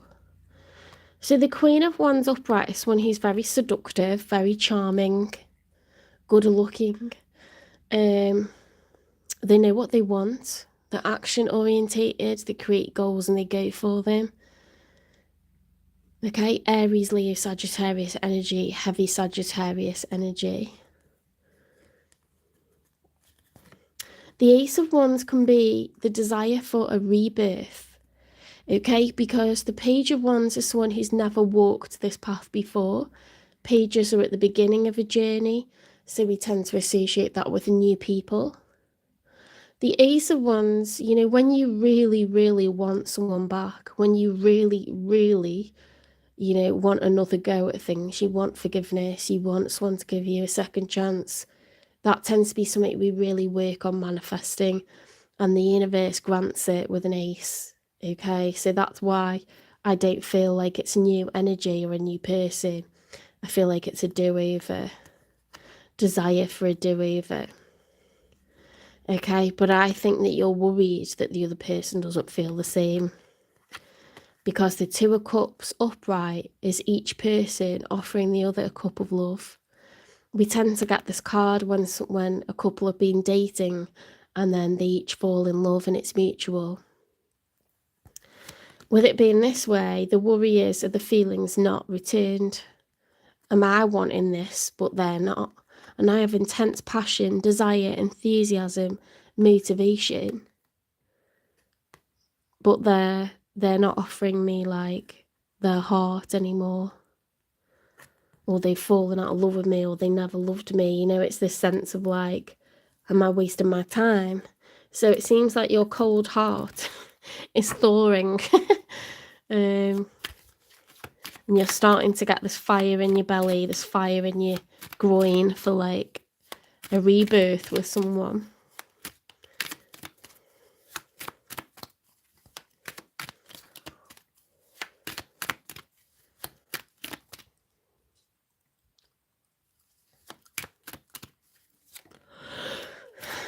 The Ace of Pentacles,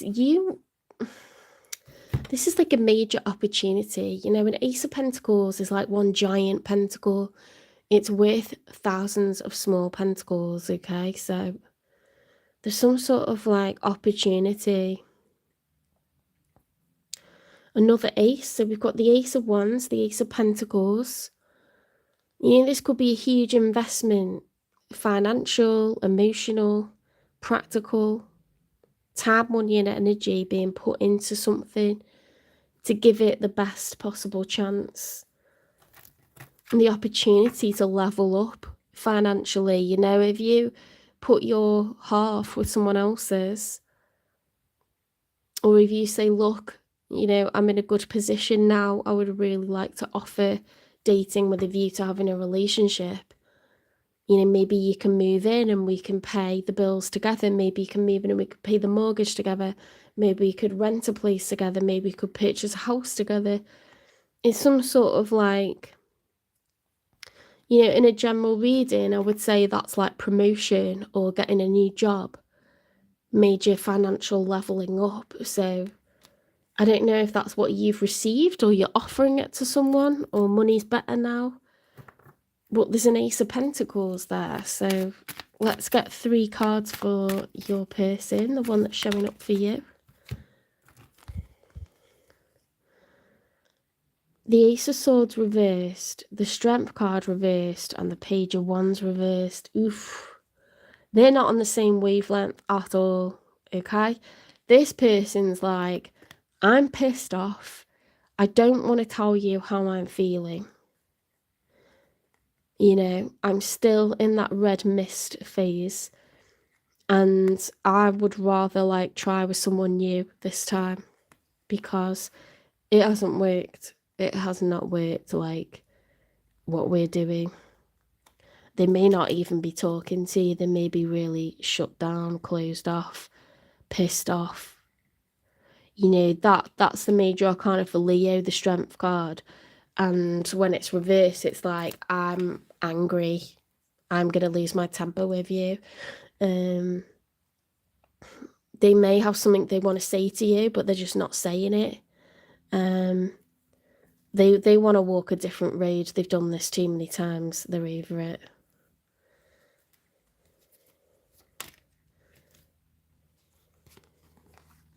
We've got a combination next of the King of Swords reversed and the Nine of Cups. Yeah, they're like, too bad. I don't think about this anymore, even though they probably do, because that's a major secret.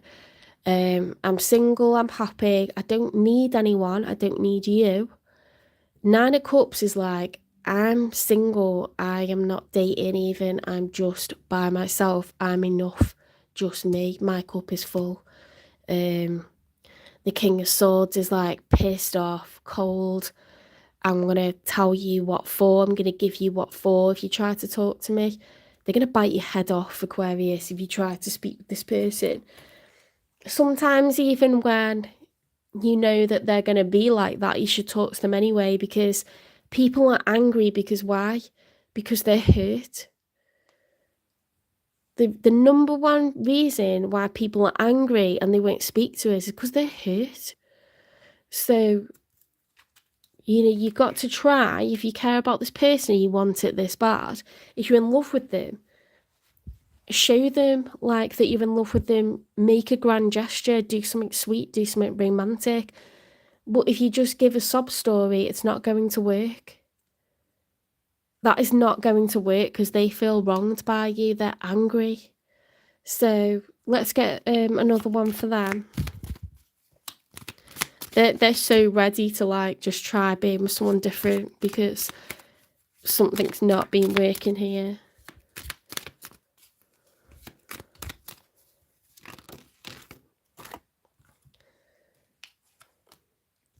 There's another one on the floor, hang on.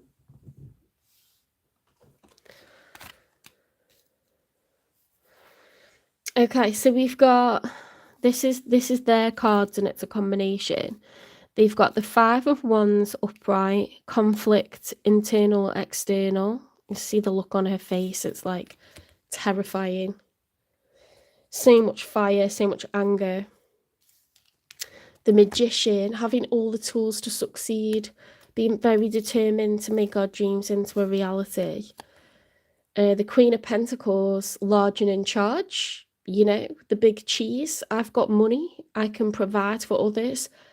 You know, I'm stable, I am grounded, I'm practical, I pay the bills on time, like I didn't need no scrubs kind of vibe. The Star reversed, lack of wish fulfillment, or seeing Aquarius not in a good light, because that's the major arcana for Aquarius. There could be a lack of healing there, to be honest. You know, because the Star card is about healing and wish fulfillment. This person didn't get what they wanted, okay? They're single because they have to be, but they're in a good position financially. They're actually quite emotionally stable. If you come towards them, you're going to get an earful. I'll tell you that now. You will get an earful. But people are upset because they're hurt, right? So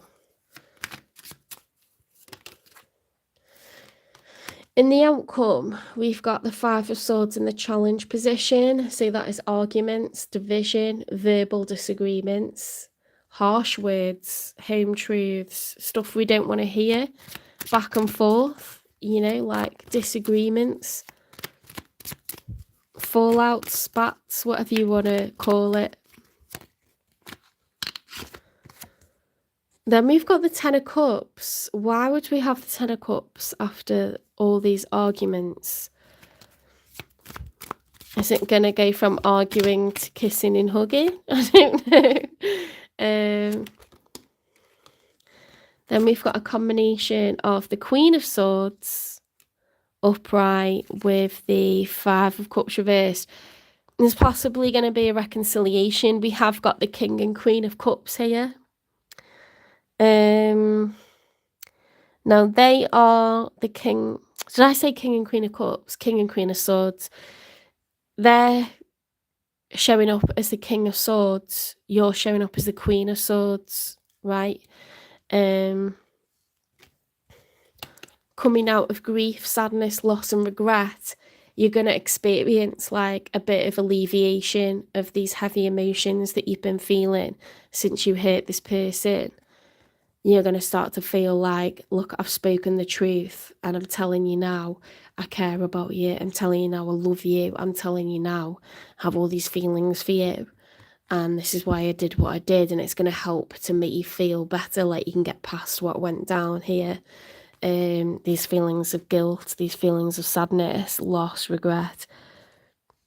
The Ten of Cups is like bliss, you know, like familial bliss. So I don't know where that's coming into it, but whoever this is, you're both going to feel better after this conversation. It's not going to be pretty, but it is going to bring things to a resolve, okay? And everyone's going to feel better after. Let's get a message from them.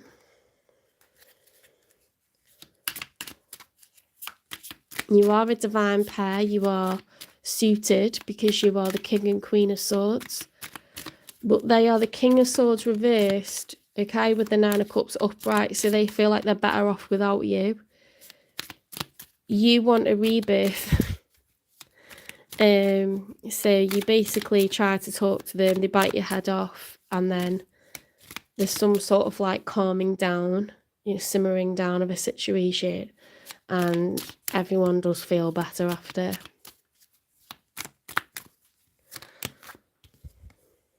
I'm sorry. I hate how much I've hurt you. I'm so sorry for all the pain I've caused. You didn't deserve any of it. So that's what this person would say to you. Aquarius, that's what they would say to you. Okay. Because they may well lash out and say, well, I didn't give a shit about you, or you're this or you're that. But actually, you know, they just hurt. They're lashing out because they hurt, so they may soften.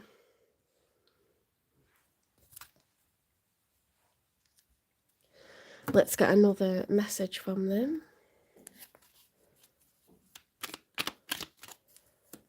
Oh, it's fireworks already. It's only 4 o'clock here.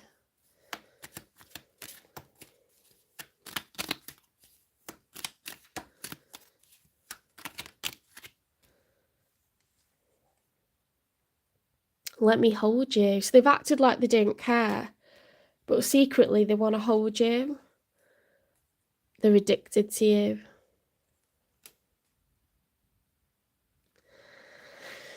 Yes, they've given you the silent treatment. They've lashed out. They've said, I want to date new people. None of it they mean, okay? They just fucking hurt beyond belief.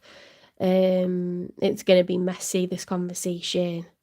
There's going to be cross words exchanged, harsh words exchanged, but it looks like the tears are going to dry up, and then there could be hugs after, so...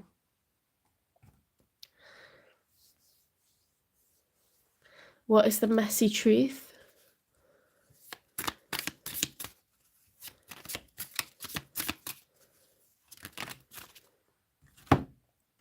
Fake apology. Manipulative guilt. No real change. Gaslight again. The tea is cold now, no more drama over it, past expired. So between the two of you, there's been fake apologies, you know, messing up, apologising, messing up, apologising, you know, someone's just over it, like, they're so tired of that, like, same record being played. There's a lot of, like, ground to make up for here. Let's get karmic lessons.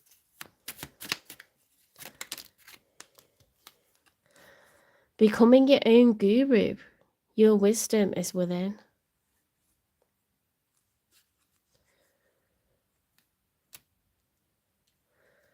This person's not going to let you get away with this. They're not going to let you get away with it.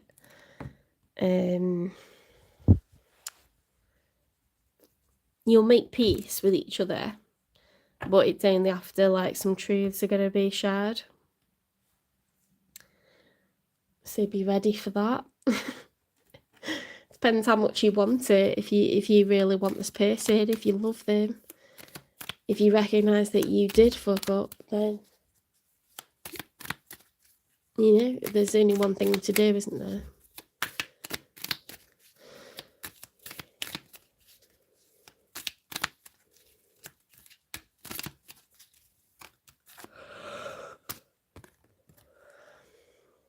I am a unique and valuable presence in this world, okay? So you need to remember that. Even if you've screwed up over something, that doesn't make you, like, a fully, like, a villain and them a saint or a victim, okay? Everyone's capable of screwing up, big or small. Everyone deserves forgiveness. If we don't break our patterns, and some people never will, you know, then people are going to distance themselves from us. But if you're capable of change, that's all anyone wants, really.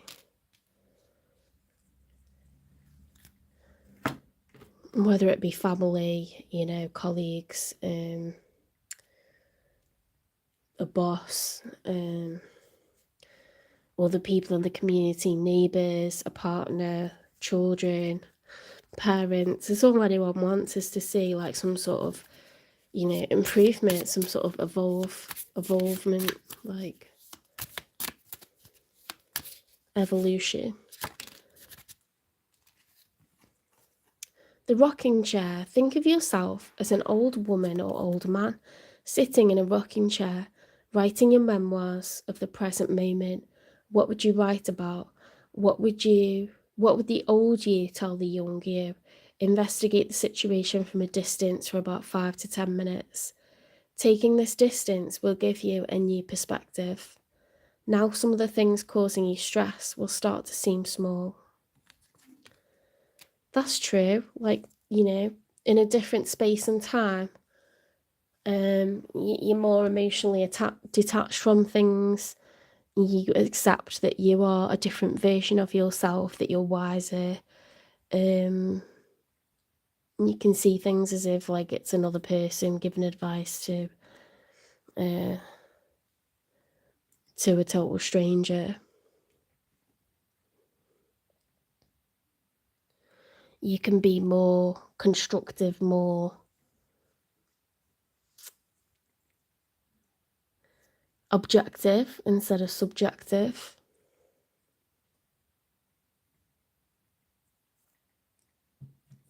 You can also forgive yourself as well. Like, we don't hold grudges against children because we know they're still learning. An elderly person is not going to hold a grudge against a middle-aged person because you're still learning. In comparison, they've got double the life experience you have. And they also know that it's not worth holding grudges because life is short. Life is finite. Forgiveness, the ability to forgive is very important. The ability to let go is very important. It doesn't mean you have to keep suffering the same mistakes that someone makes, but you can, like, love them unconditionally from afar. You know, if they choose not to change, that's their choice. Sometimes people can't see until it's their turn to see. You know, they won't learn the lesson until it makes sense to them. we're all on different time frames for growing and evolving and learning and realising things. Sometimes we don't want to face stuff, sometimes we're ready to face it.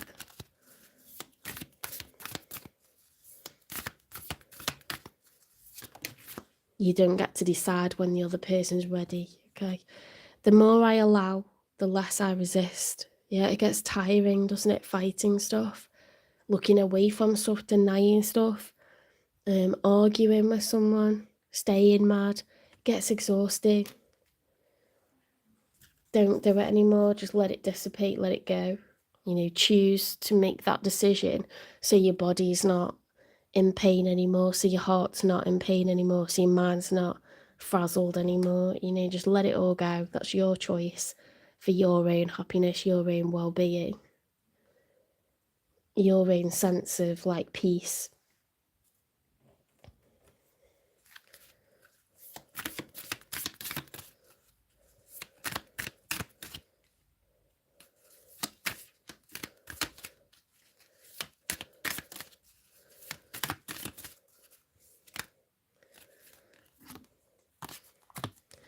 You can't do the same thing over and over and expect a different result. Change comes from thinking thoughts you've never thought before and showing up to meet them down streets you've never walked before. Okay, so explore different avenues, try looking at stuff from another perspective, reframe it, find a way to make it work for you. No matter what happens, no matter how far you seem to be away from where you want to be, never stop believing that you will somehow make it. Have an unrelenting belief that things will work out, that the long road has a purpose.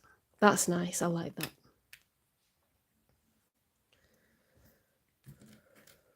I don't think I remembered to do this one.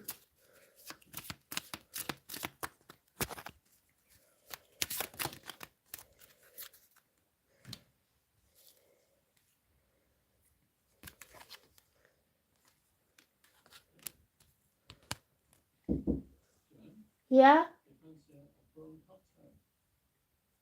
No, thanks, Dad.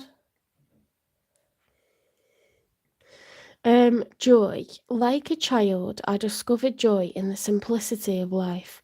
Happiness lies in magical moments, not in the material.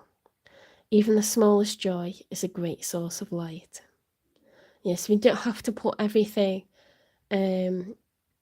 you know, weigh everything up to like, I can only be happy once I've made this huge goal. Anything can be a joy. Like last night, I left my sister's. I loved being with my sister, which was completely free, doesn't cost me anything. She enjoyed it, I enjoyed it. We're just watching something stupid. And I felt like full of love. I felt filled with happiness. So I appreciated that so much. And then I stepped outside. The sky was clear. The stars were extra bright. The moon was like extra bright. And I just stood and looked at it and appreciated it. It's like, try to appreciate any little thing. It doesn't have to be, oh, I reached this major goal, because all you're doing is denying yourself increments of happiness that you would have got otherwise. You know, like allow yourself to be filled with joy, to be filled with happiness and wonder. I used to love working with young children. You know why? Because you get to look at the world through their eyes and they are just filled with wonder and joy at sand and water. You know, or like dancing and singing, or like they're filled with joy at like anything. And it's like a wonderful way to see the world, honestly. Like we went to Dunham Massey to look at the Christmas lights and it's still on until the 3rd of January. So if you live nearby, go to it, okay? But I felt like a kid again, I really did, and I was quite cynical before we went.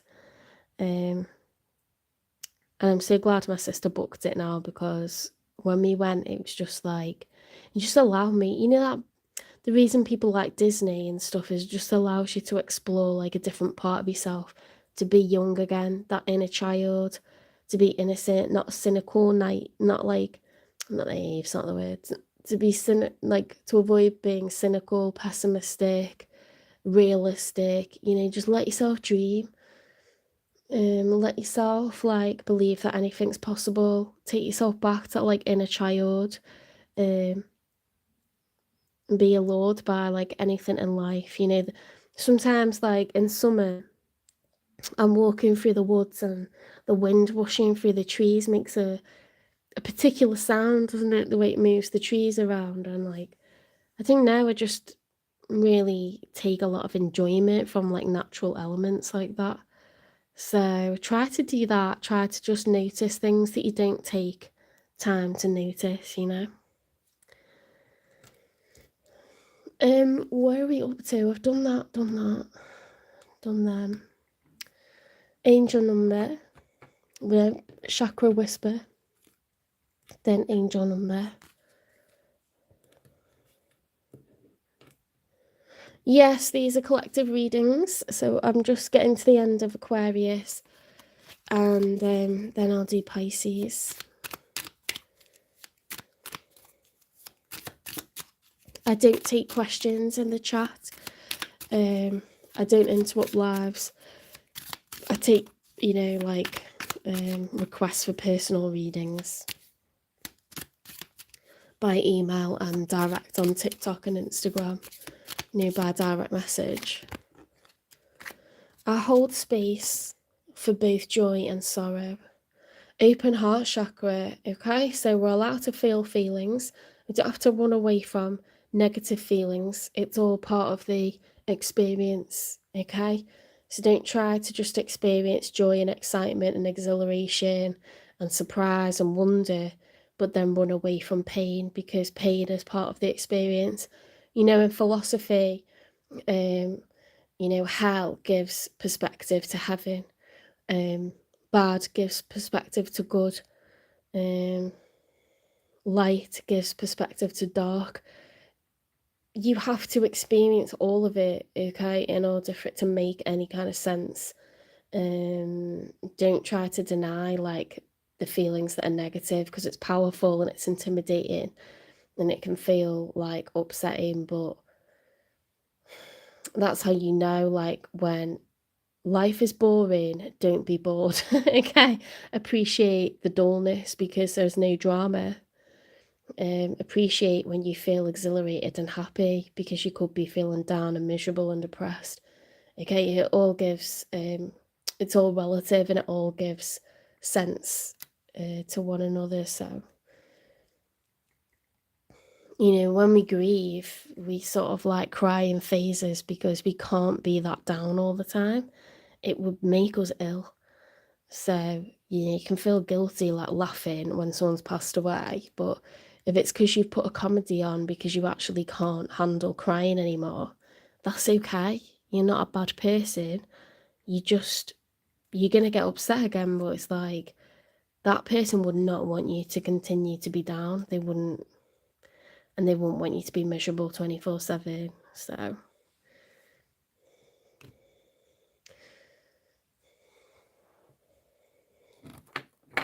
well, let's get you an angel number.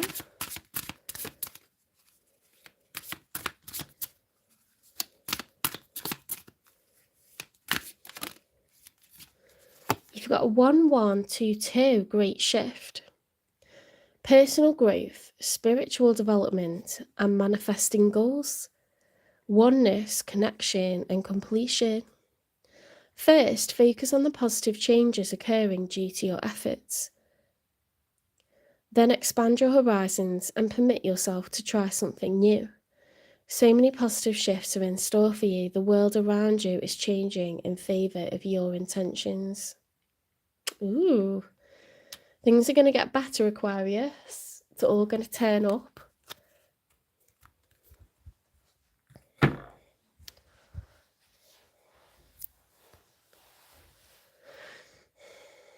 I thought of something that I want to do. Okay, yeah. When are you going to sort things out with this person then, the one that's upset with you?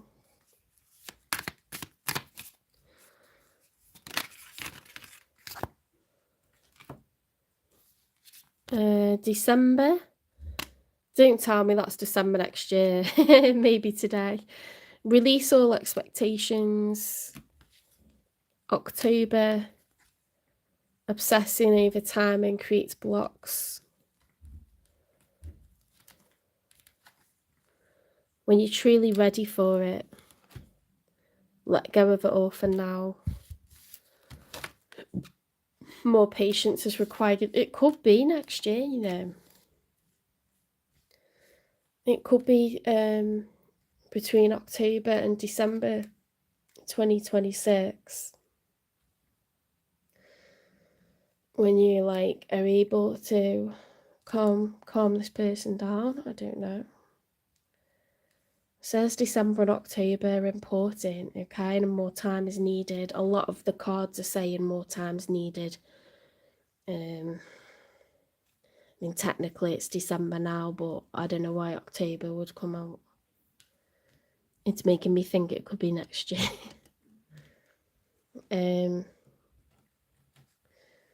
Right, if you're not interested in this, you can click off now, but it is a message from anyone that's passed away, for my Aquarians, okay? So someone that's died maybe years ago, decades ago, or very recently, that you miss. Let's get a message from them.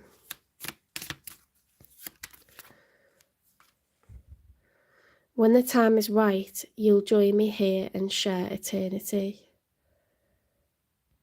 Oh, so you feel like at a distance from someone. They're like, it's not, you know, when the time's right, when you're done living your life on earth, when you've learnt more lessons, when you've evolved, when you've had more experiences, there's a lot of life still left to live. You know, we'll be together again, but it's only when the time is right, okay? All right, take care. I hope you enjoyed this reading, Aquarius. Please give it a like, share, subscribe, follow, repost, support the channel, hype the channel, and I'll see you in the next one. We're going on to Pisces. If you wish to donate, there's a link in the channel description. If you want to do a super chat to stand out in the chat, you can do that. You can do a super thanks on videos that are posted. Or just leave me a nice comment just to like let me know it resonates, or you like my vibe, you like my setup, if you want to know what decks I'm using, anything like that. Just be supportive of the channel because I work full-time as a high school teacher and then I do this on top. This is extra. So my energy levels do get completely used up. But I love what I do. I would love to do it full-time. If you want a personal reading, I've got testimonials on my community page. I've got 100% success rate. All my clients say, my God, that's, you know, crazy. That resonates so much. I'm blown away. It's freaking me out.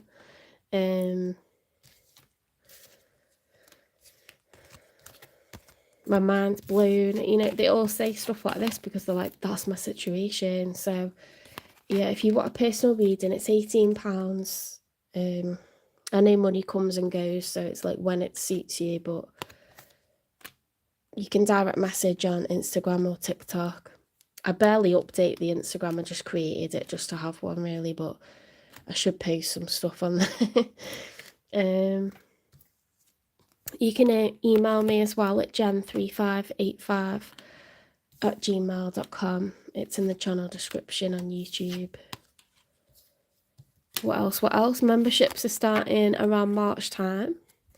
I've got to wait for my tax number to come back from the US, but members will receive, for £5.99 a month, you'll get a finance reading worth £18, a health reading worth £18, and how to read tarot series as well. So that's a lot for £5.99. And anything else that I choose to throw in when I can. Sometimes it's nice not to like overly focus on love readings. However, love readings will remain weekly. They'll be free, the collective ones. None of that will change. So don't worry if that's, you know, something that you can't afford right now. I need to look into, apparently I can make my own emojis and stuff. I don't know. We'll see. I might do a shop as well. Okay, on to Pisces.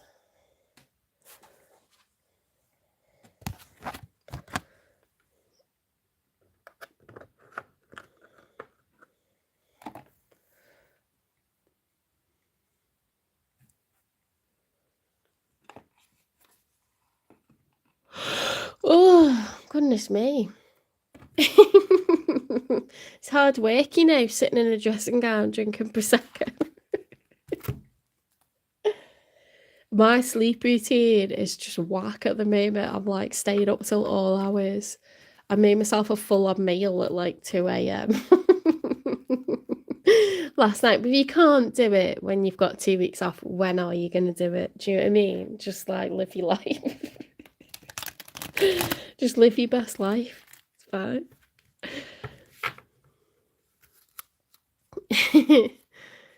Oh, you're a Pisces. That's cool. Hi, Arcade Fashion. Hi, the 114. Hi, Duncan.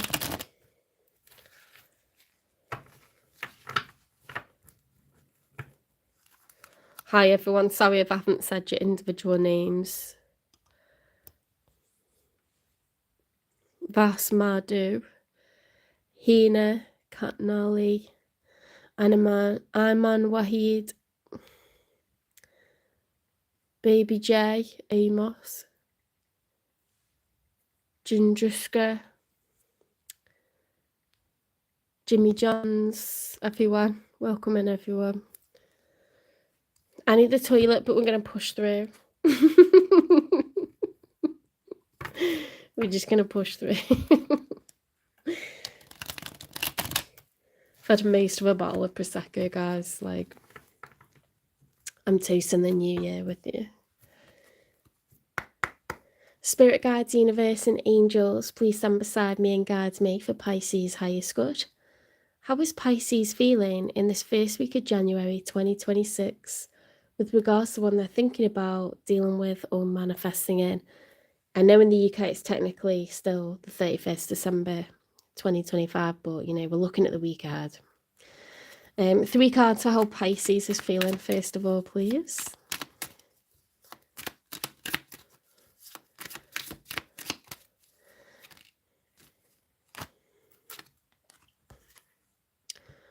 We've got the 3 of Pentacles reversed and the 6 of Pentacles reversed. So these cards kind of mean the same thing, okay? So this is community with the 3. 3s are about community.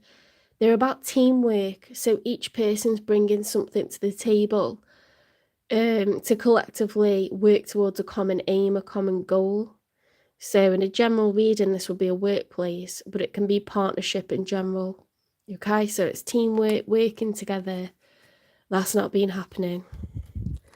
6 of Pentacles in the upright would be 3 pentacles from you, 3 pentacles from them. 6 is an even number. It's about what's fair. You know, increments of time, money, and energy equally being put into a relationship. It takes 2, right, to make something work. That's not been happening. Okay, so we've got a lack of partnership, a lack of teamwork, lack of fairness when it comes to time, money, and energy into this connection. That's how you feel, okay? That's your perspective.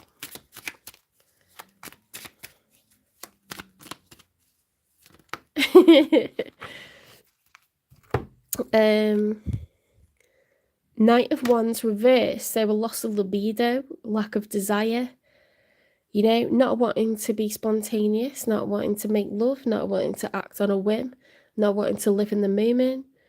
Okay, likely because that hasn't worked out, that's actually left us feeling like we're overgiving, we're hemorrhaging money or time or energy, we're feeling mistreated, we're feeling neglected, we're feeling offended, you know, like underestimated.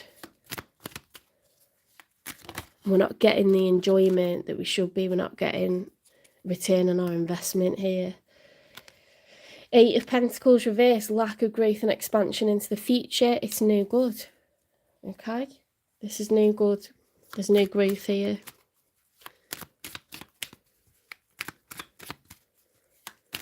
Thank you, the 114.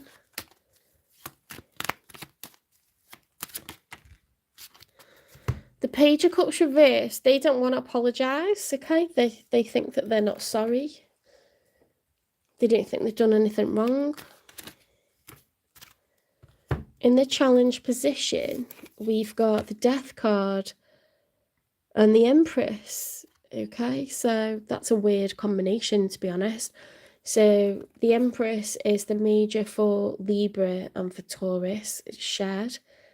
The Empress is the highest status in the tarot deck. It's someone that can create from zero as many times as they need to. They're all four queens. When it's reversed, they don't feel good enough, though. They don't feel like they're being treated like that. So that was in the challenge. Was it in the challenge position? The Death card is Major Arcana for Scorpio, and it's about endings. It's about leaving the past in the past, walking forwards into a new chapter. It's all about closure. Okay, so we've got water energy, we've got earth and air energy.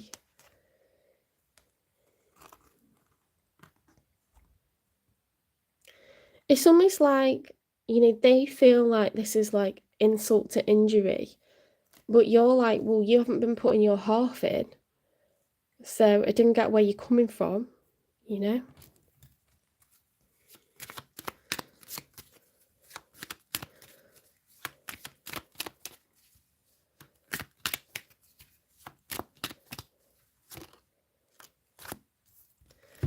Now they've got the Eight of Wands reverse, so stagnancy, blocks, delays. You know, this person's digging their heels in. I don't think you're going to get much change from them at the moment.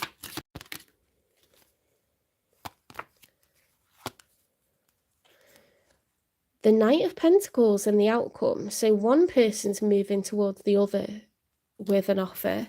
This is dating with a view to having a relationship. Knights of Pentacles, you know, they're serious. They want commitment. And there's a lot of pentacles on your side, so I don't know if you got earth placements. It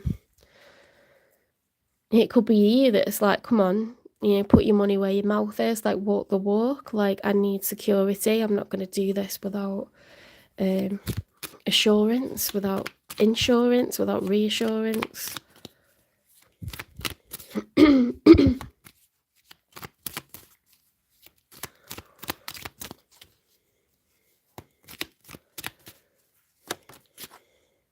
In the challenge position, we've got the King of Swords. So the King of Swords, when he's upright, is Aquarian energy. It's air, it's Gemini, Libra, Aquarius, but it's heavy Aquarian. It's someone who's all about fairness, truth, intellect, research, knowledge, planning. They're a strategist. Nothing is done on a whim. They've been scheming, but it's been done like months in advance before they actually make a move. Everything's a chess game with this person, you know, very analytical, very aloof, very factual, a bit stuffy sometimes, a bit like secretive sometimes. A King of Swords reverse is a dangerous person because they're really able to think on their feet. They're very quick with their words. They're able to persuade people of a lot of things.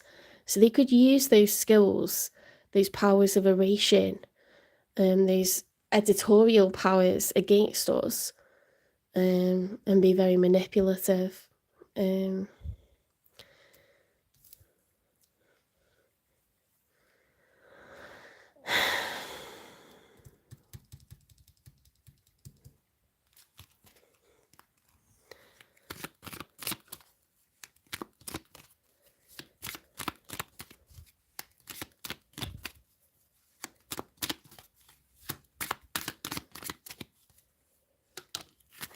Was that in the challenge position? So the challenge is like, what is the truth and what am I going to bend?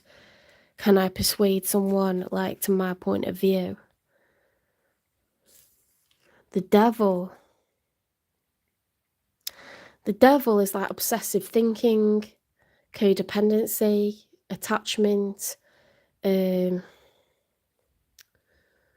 the major arcana for Capricorn. So I don't know if you're dealing with a Capricorn, because we have got a Knight of Pentacles, or if you've got that in your chart. King of Swords can also be like a card of separation, divorce, you know, cutting ties.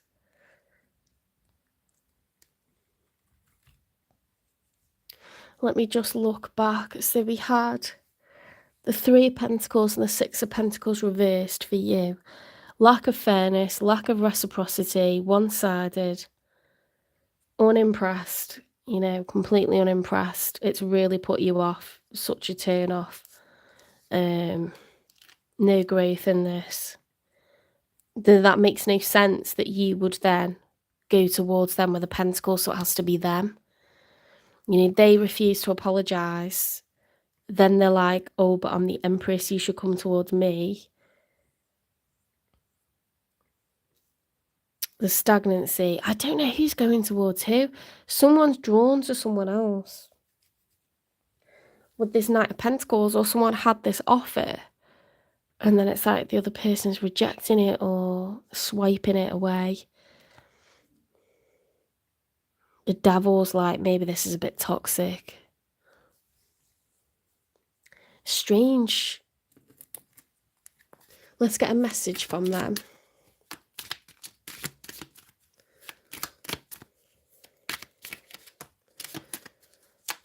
Why is this person not putting in their half? That's really odd. You hurt me. Everything that happened hurt me so much. I need more time to heal.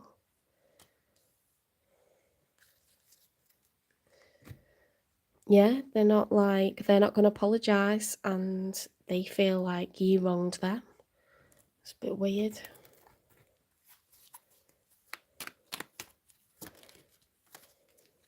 You are my everything.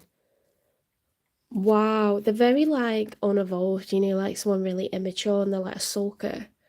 And they're like, oh my God, I love this person so much, but I'm going to make them pay. Like, they could lose you doing this. It's a dangerous game. What is it that went down?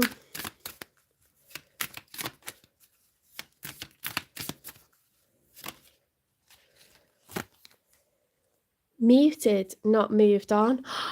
That's exactly what I was saying. They're playing a game.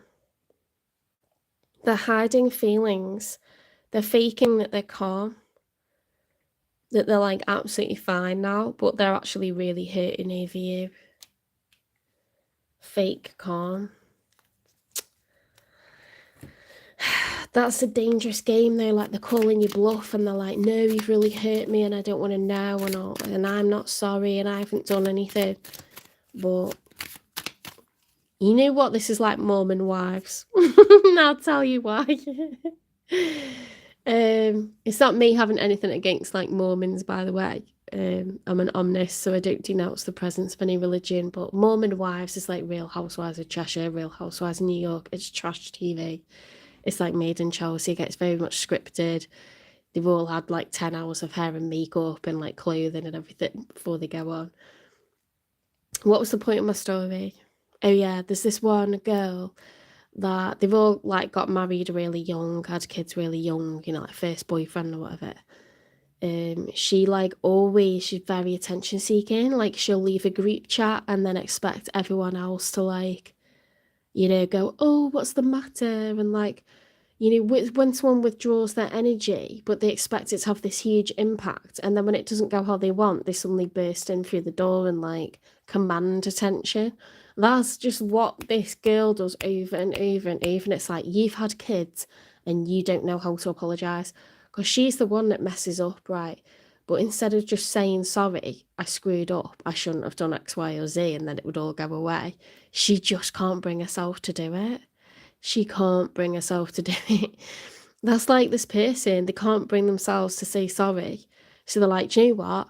I'll just withdraw from the situation, and then you'll like miss me and you'll forgive me. and you'll like make it okay that I'm like, you'll come and get me, I'll be the empress, I'll be passive. But it's starting to get them down, the fact that you haven't like gone towards them. So then they're going to come in with a pentacle and you're going to be like, what the F?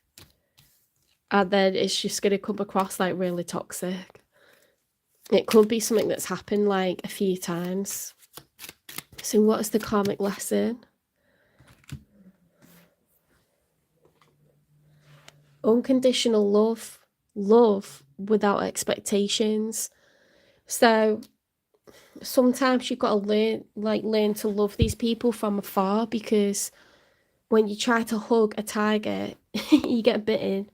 You know, like when you try to hug someone or forgive someone or teach a lesson to someone that has like blinkered, you know, perception, or they haven't got the capacity to understand, they're stunted emotionally somehow or intellectually somehow, you're just going to get disappointed over and over. Like that is, see what you got to do is you got to go, do you know what, I do care about you, but I can love you from afar. I can love you from afar. I don't need to be directly affected by this anymore, by trying to have a functional relationship with you.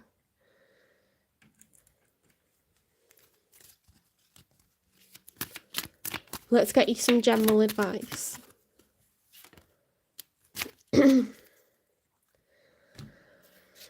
Vitality. Now that's the heart chakra because it's green. I am a being of light. I accept the divine energy in my body, and every one of my cells regenerates.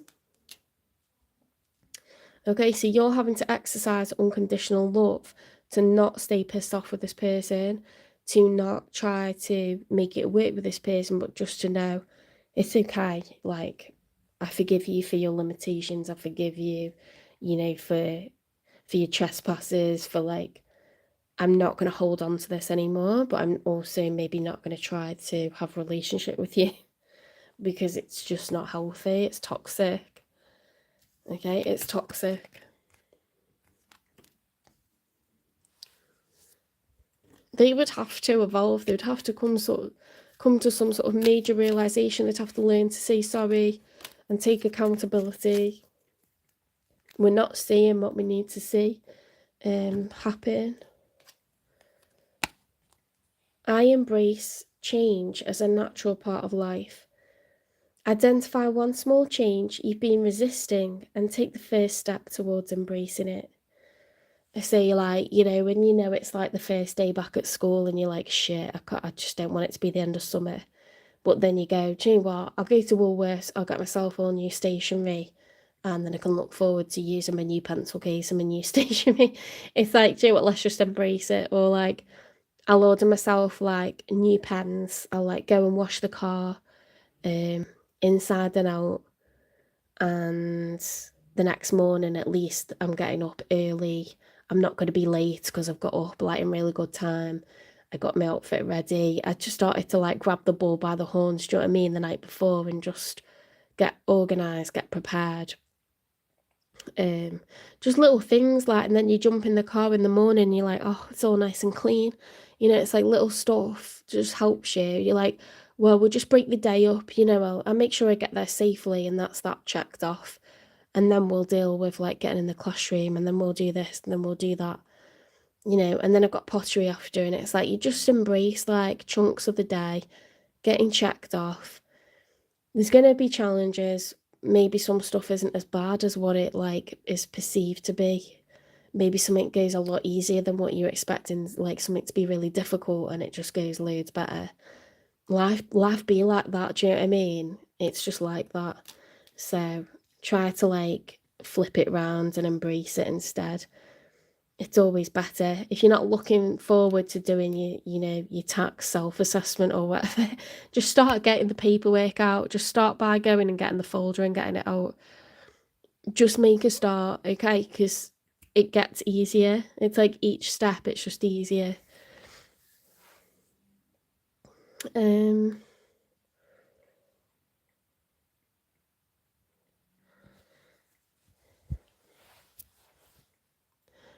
Done that. Let's do this.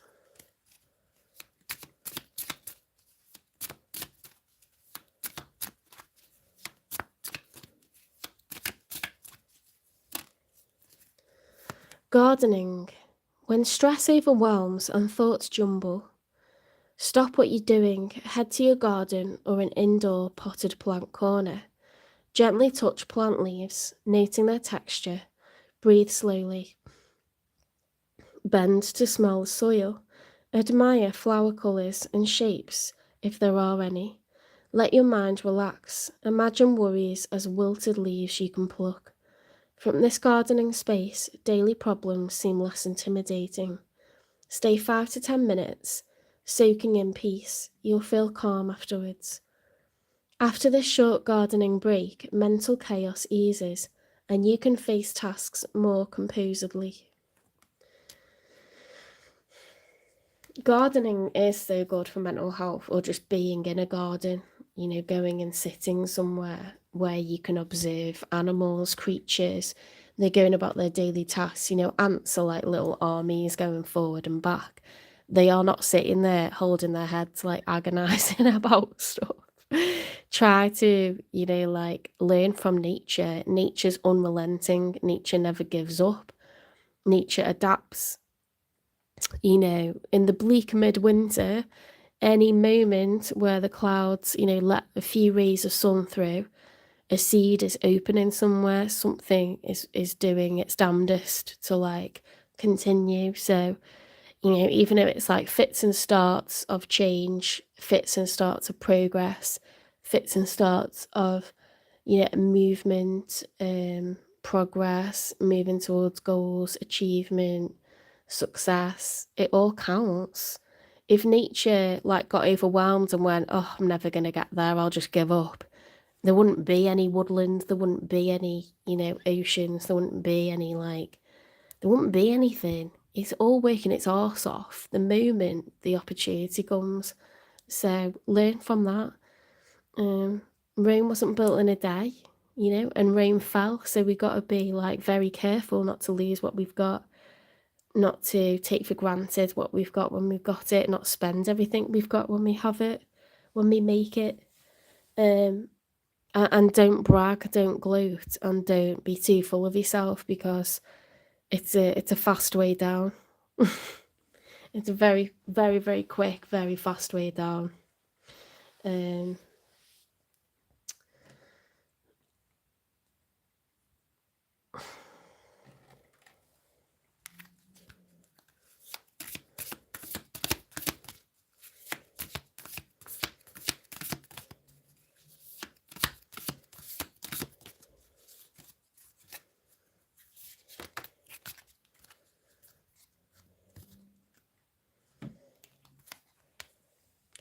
Even my mess is worthy of gentle hands. Okay, so you don't deserve to be chastised or spoken down to, or, no one deserves to screw up and never be forgiven. We can all let go of stuff, we can all forgive each other. Give someone the grace of forgiveness. Don't tell someone they're this, they're that, and they'll never be anything, because that's not true. You won't want anyone to be like that with you when you screw up, and we've all done it. There's a lot here about being hurt, moving on, letting go, let bygones be bygones, water under the bridge, release, love from afar if you have to. Your heart is going to feel much easier when you're not absorbing stress, when you're not holding on to, stress hormones, cortisol. We can't stay in that mood forever. It's not good for you. It's literally toxic for you. And it's not nice for other people to be labelled, a villain or a victim, because nothing's really like that. Unless someone's a total psychopath or sociopath, then we're all able to let ourselves down or have limitations, strengths, weaknesses, succumb to certain desires or temptation, sulk a bit too much, refuse to apologise when we know we should. You've got to let stuff go. If it were a child, you'd let it go. Eventually you wouldn't hold on to it. You'd let it go almost straight away. So we mustn't hold on to stuff so long. doesn't do any good. Let's get a message from the universe.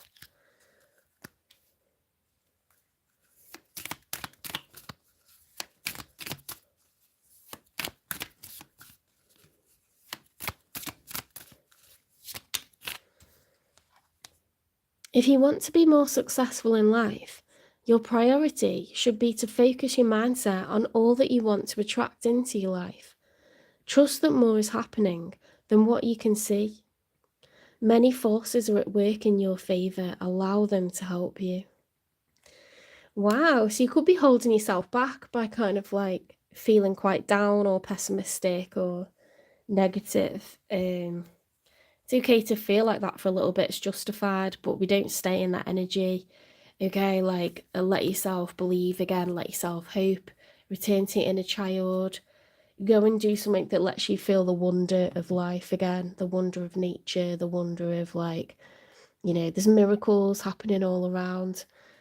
Sometimes circumstances just change, you know, due to outside forces, and stuff gets better without us even doing anything. I've learned that. Sometimes I've not done anything to change a situation. I expected it to stay the same and it didn't. And it wasn't because of even like another person. It was like, it just changed, like the circumstance, the resources, the opportunity changed. Like if something outside changed, you know, obstacles were removed. So it's all possible. It's all to play for. Don't get into a place where you think everything's against you, because it's not. You're in good company. The universe wants you to know that.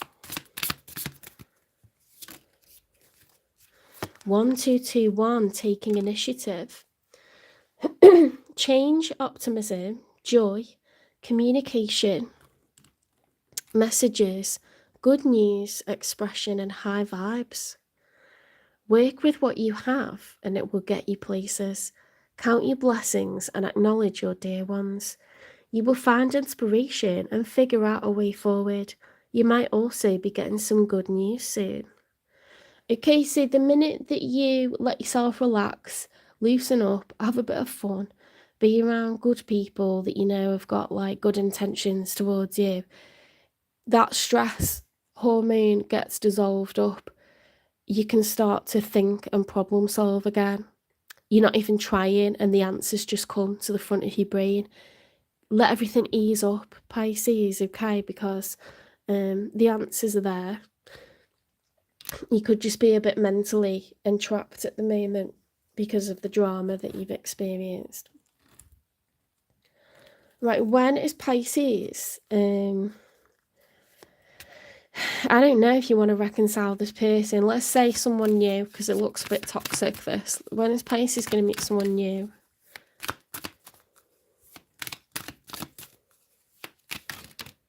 Within a couple of days.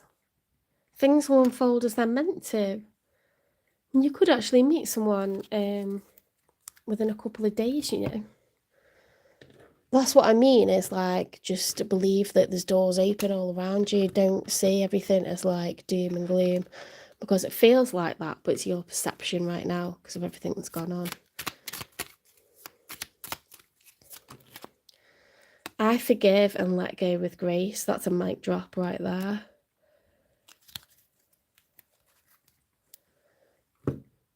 Okay, what to get now? I think we're on to a message from a loved one. If you don't want this, you can click off, okay? But for my Pisces out there, if there's anyone that you're thinking about this Christmas, this New Year, someone that, you know, there's an empty place at the dinner table, you really miss a particular loved one that's no longer with us in body, okay?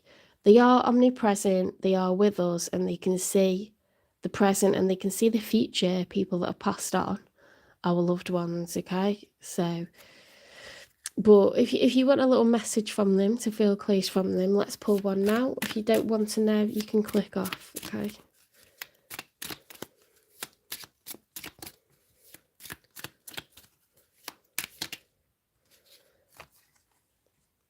I am not gone. I am simply enjoying the next stage of my journey. So please be happy for me. Oh, okay. So if you've been feeling like someone could be suffering, they might feel like they're alone. They don't. Okay. Actually be happy for them that they're having a good time. They feel good where they are. They feel at peace. They're not at all, like having those sensations that you were worried about. Okay, so I hope you liked this reading. Oh, this one was also flipped over. Sorry guys, silence doesn't mean absence. It holds sacred echoes. So the message here is the universe wants you to know that it's wicked, it's magic. Whatever you are manifesting, whatever you're asking for, say, angels, please, like, I want a workplace that's like this. I want a love that's like this. I want to live somewhere that's like this. Whatever it is that you want, ask for it.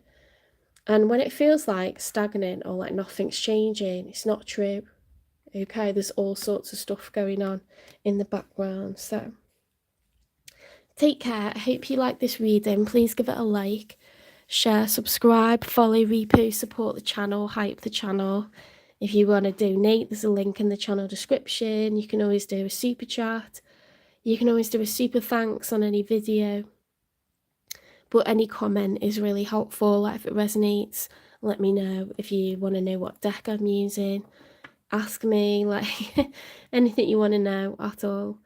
I always check notifications. If you want a private reading, it's £18. You can email me. It's jen3585@gmail.com. It's in the channel description. Or you can direct message me on TikTok or Instagram. I am going to do financial readings, business education finance readings tomorrow as just like a gift from me to you guys for getting to 1.5k subscribers. I will do them tomorrow, okay? Take care, guys. I'm going to get ready to see my family now. Have a fantastic new year, and I'll see you in the next one.